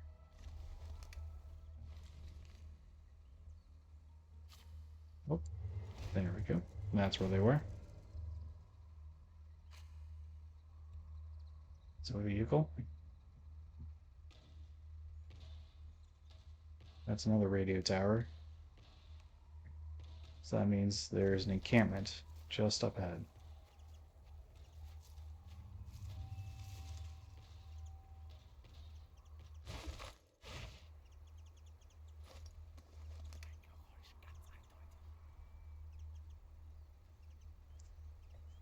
Let's see if we can lure this guy out of position for a pistol shot.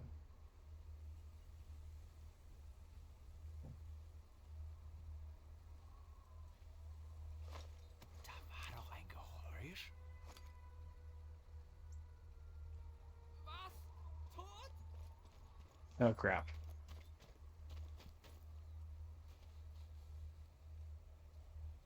Forgot there's a guy right there.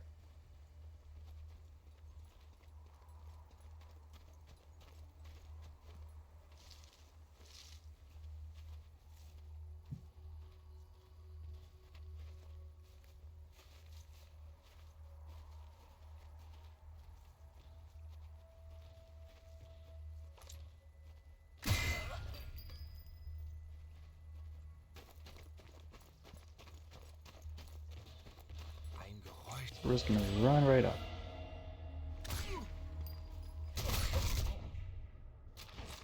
Damn.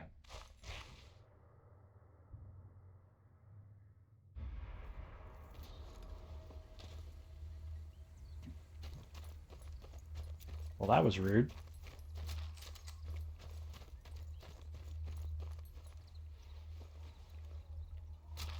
And Deathy just almost knocked me out. Nothing else. Man, what have I done to deserve that?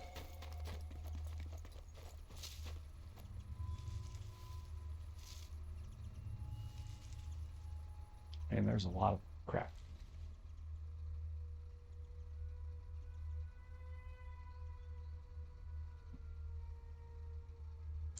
Ooh, that's a radioman. I don't need that.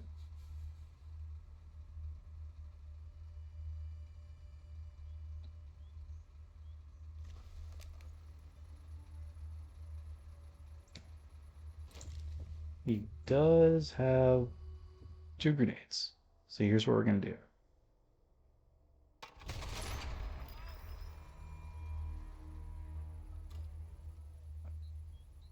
Use that to lure everyone else out.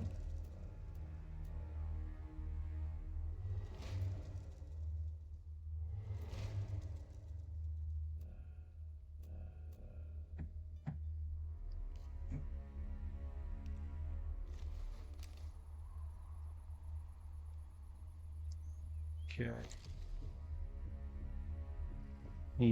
No, I can't quite do that. He's too far away and that truck won't kill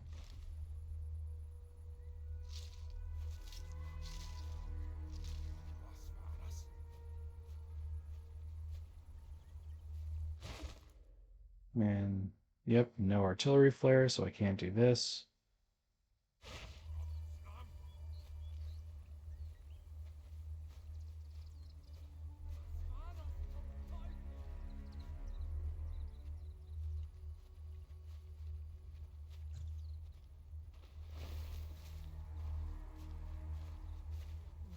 Non ho mai capito questo artista.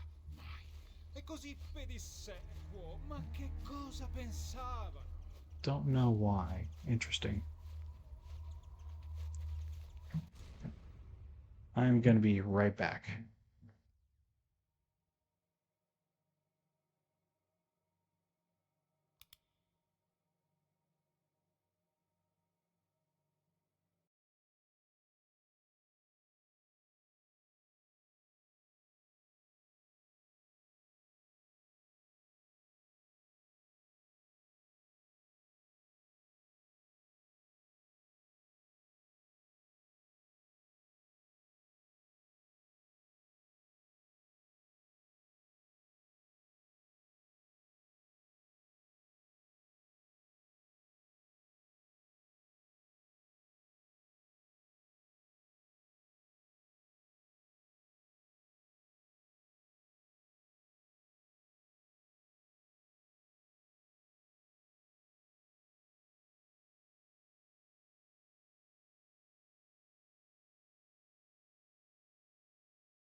Alrighty, and we're gonna try this one.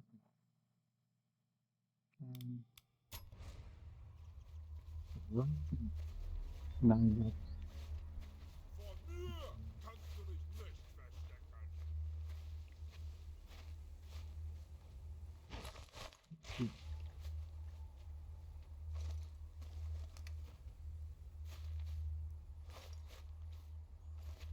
to do that.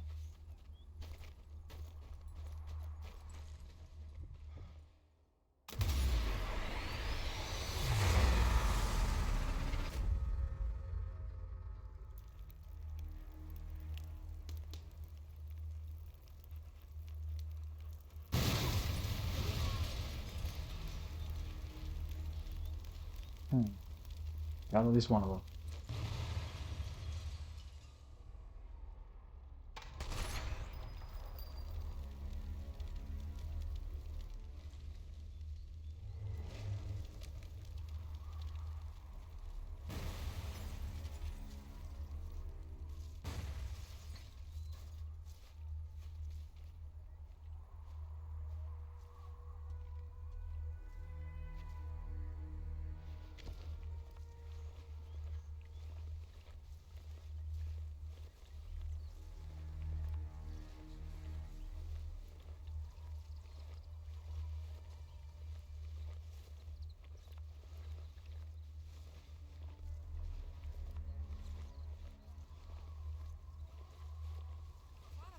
Get to this little concealing bush, and we'll be able to do even more.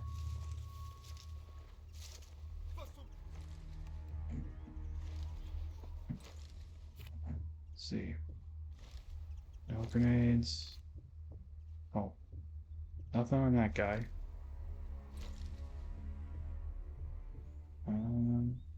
He might have a grenade. Right there in his chest.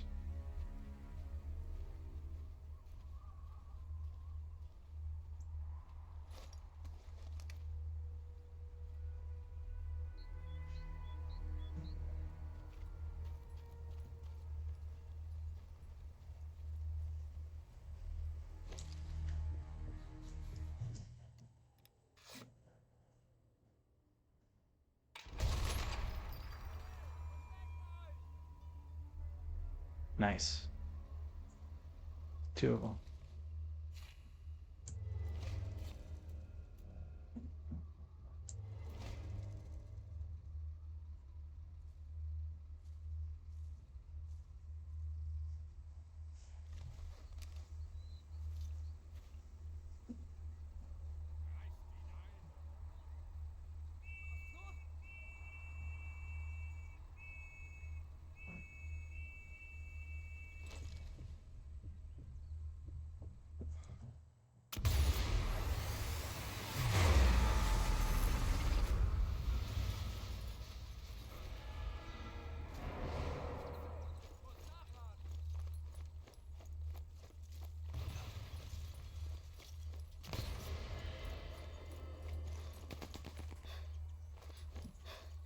So we're just going to lead him on a bit of a goose chase.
All right, buddy. See what you got. Stay still for me.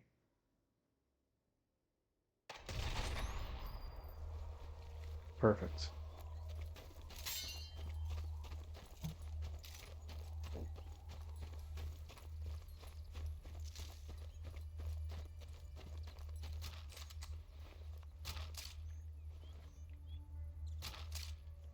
Can't find anything else.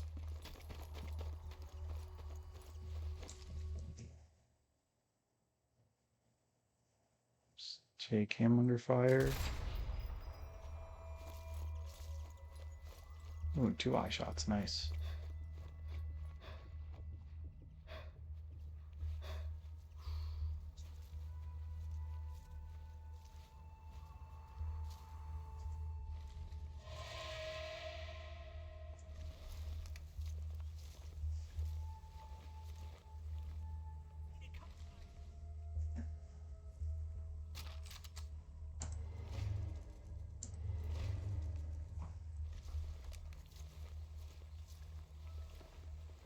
As you can see, there's a lot, but we might have something to do with this.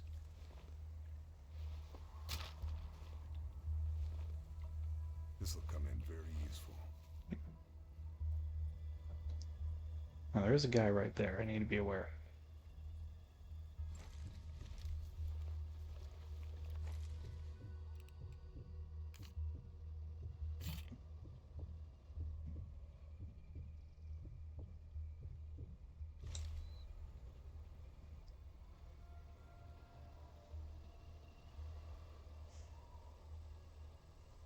Always pays to not have explosives on you with a sniper around. Unlike this poor fellow. Actually, I don't think my muzzle could clear. Let's see.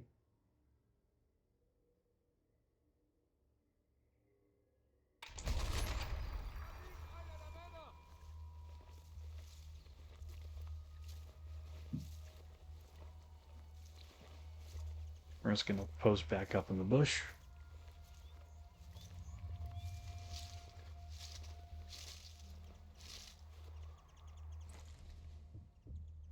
That's where you are.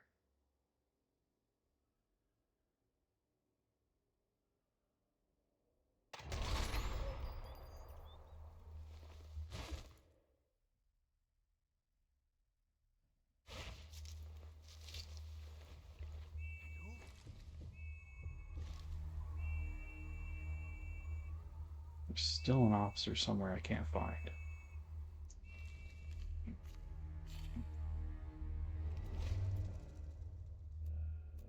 But just based on the dang whistle.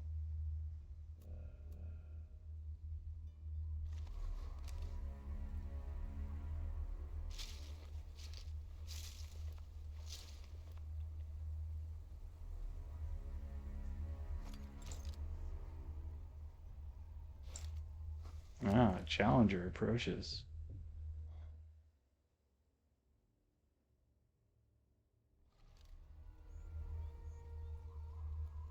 No, there's another one. Shit. Vorwärts, ich will Sichtkontakt!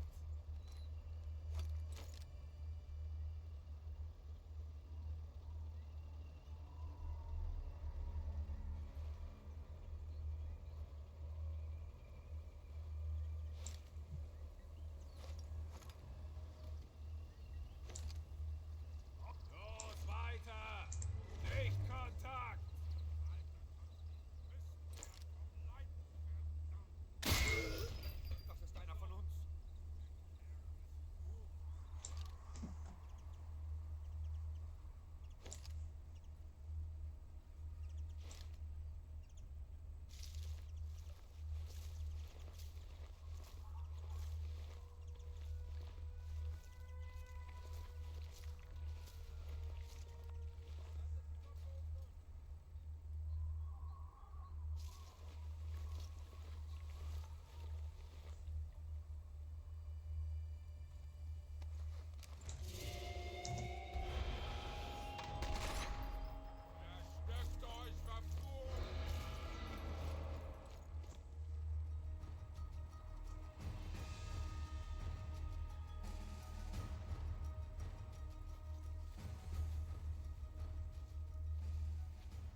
Let's see.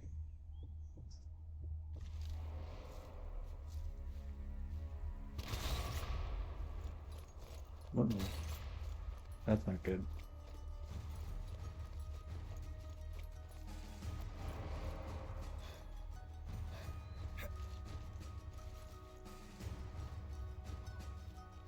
Questo è un vero capolavoro. Ma che colori! Davvero magnifico.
Hmm.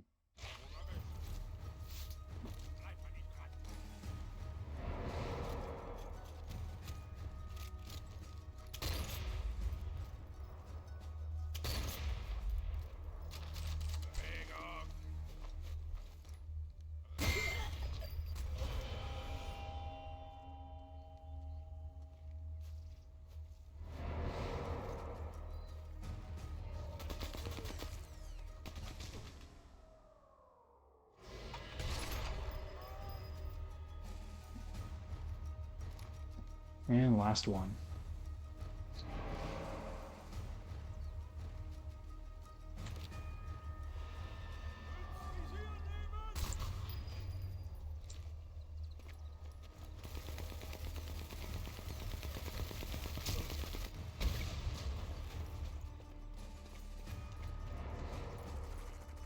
Judging by the officer's done, it's more than the apple that meets the eye.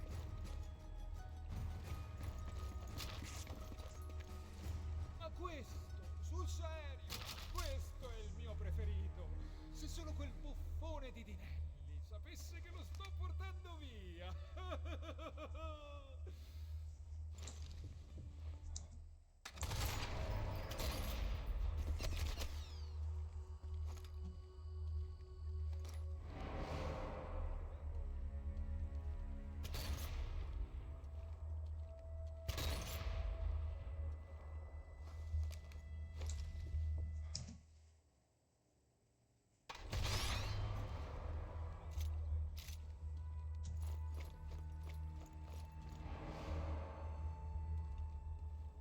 Continuous game of cat and mouse.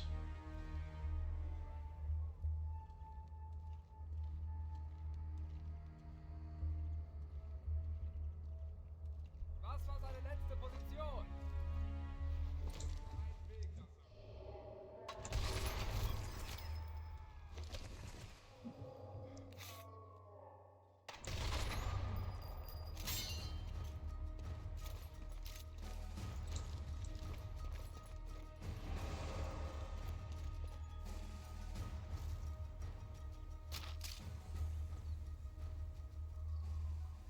Guess I grabbed everything useful. Crap, they keep going.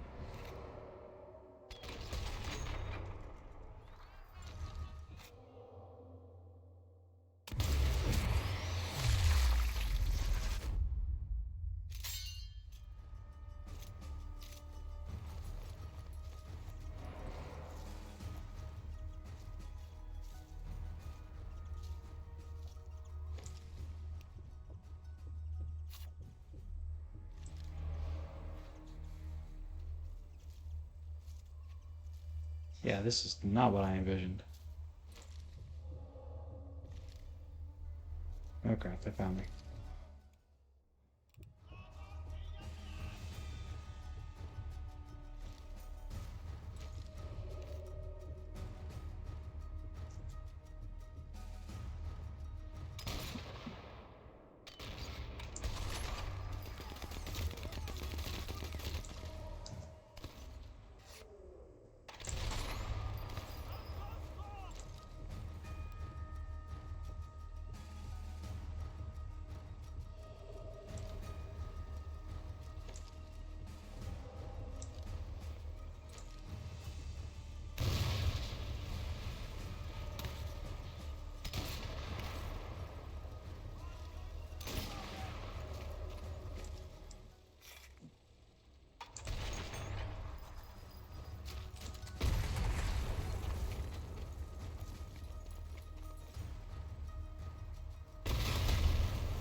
Well, yikes.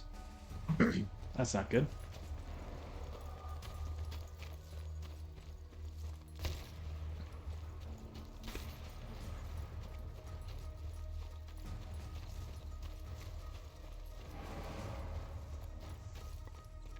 Alright, we're gonna see if this Panzerschreck does anything. Oh, Panzerfaust.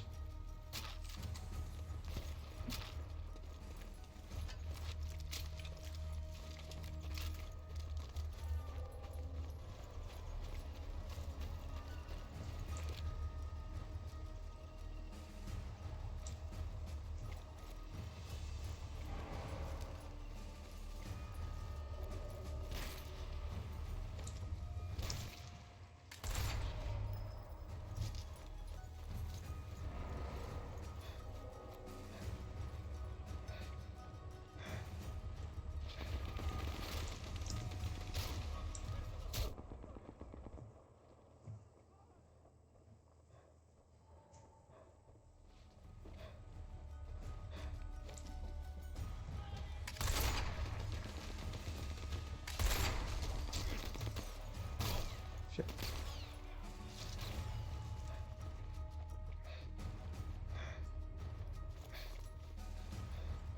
Yeah, cover's great. Should probably use cover.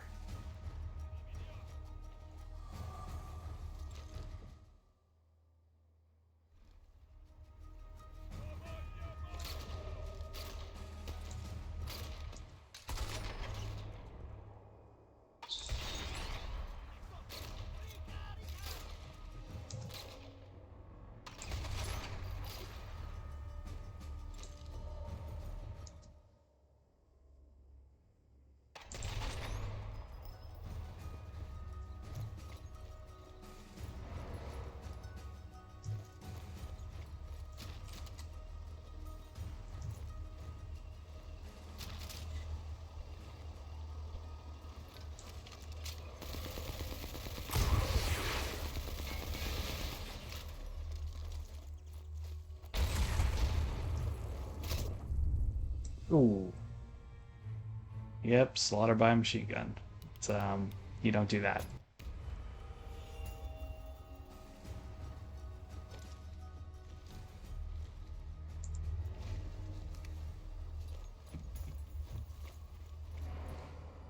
So we're gonna learn from our mistake and not get mowed down by a machine gun. Oh, crap, crap, crap, crap. Or, exploded by a cannon.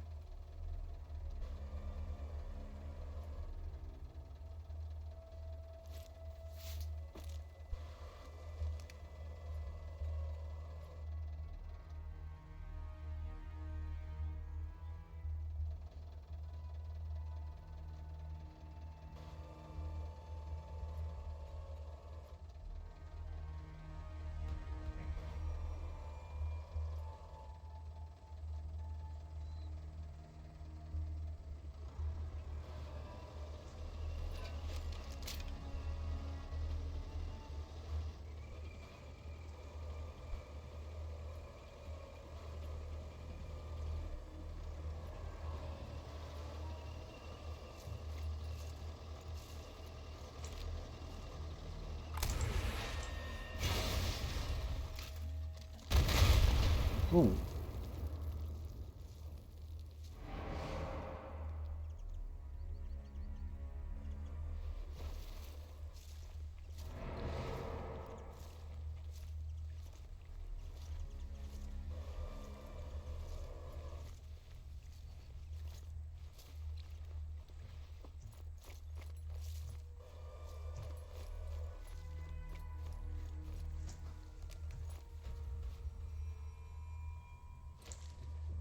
What was that?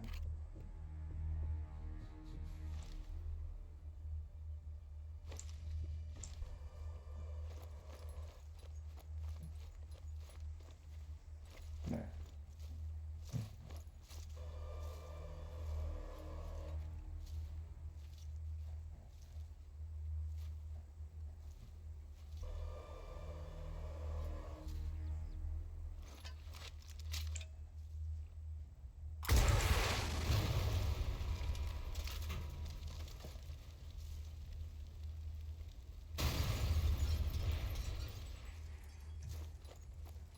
So that was fun. But we're gonna need that MKB again. That's all.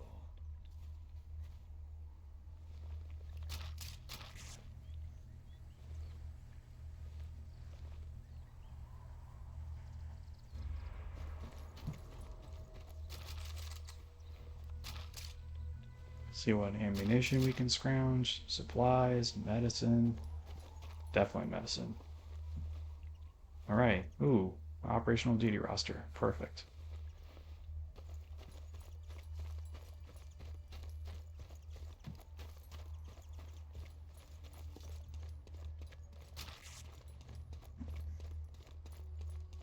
There's our MKB.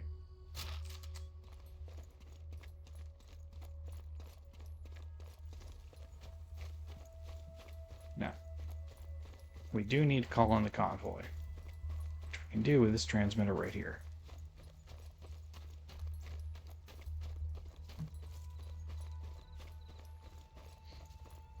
As well as whatever else I can scrounge here really quick. Think I've grabbed all I can.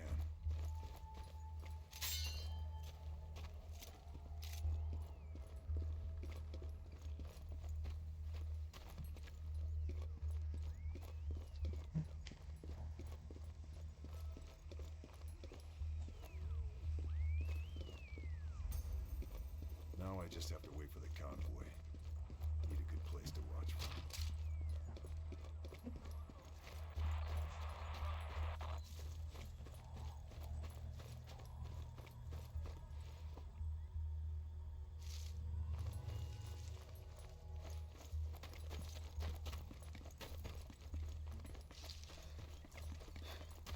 Up and out.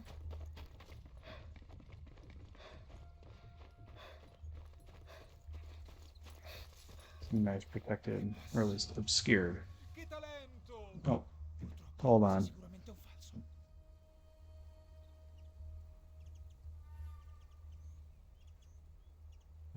I have no idea if you can hear her, but the cat is making her presence known, and she's not very happy.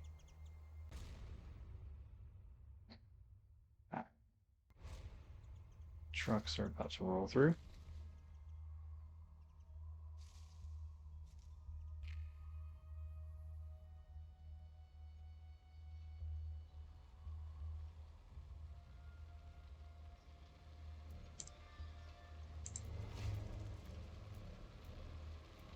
Bingo. The Mafia are waiting for us. Better get to the monastery now.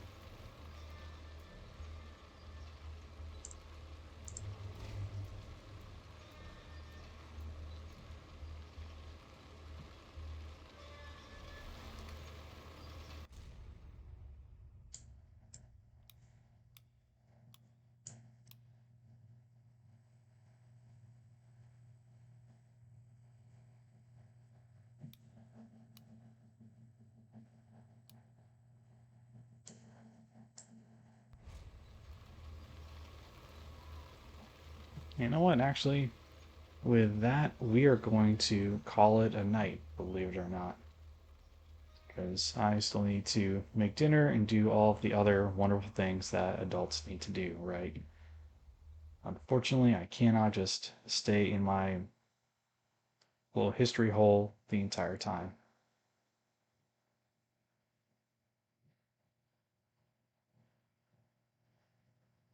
Yay. So, thank you everyone for tuning in for a hopefully educational piece of history today.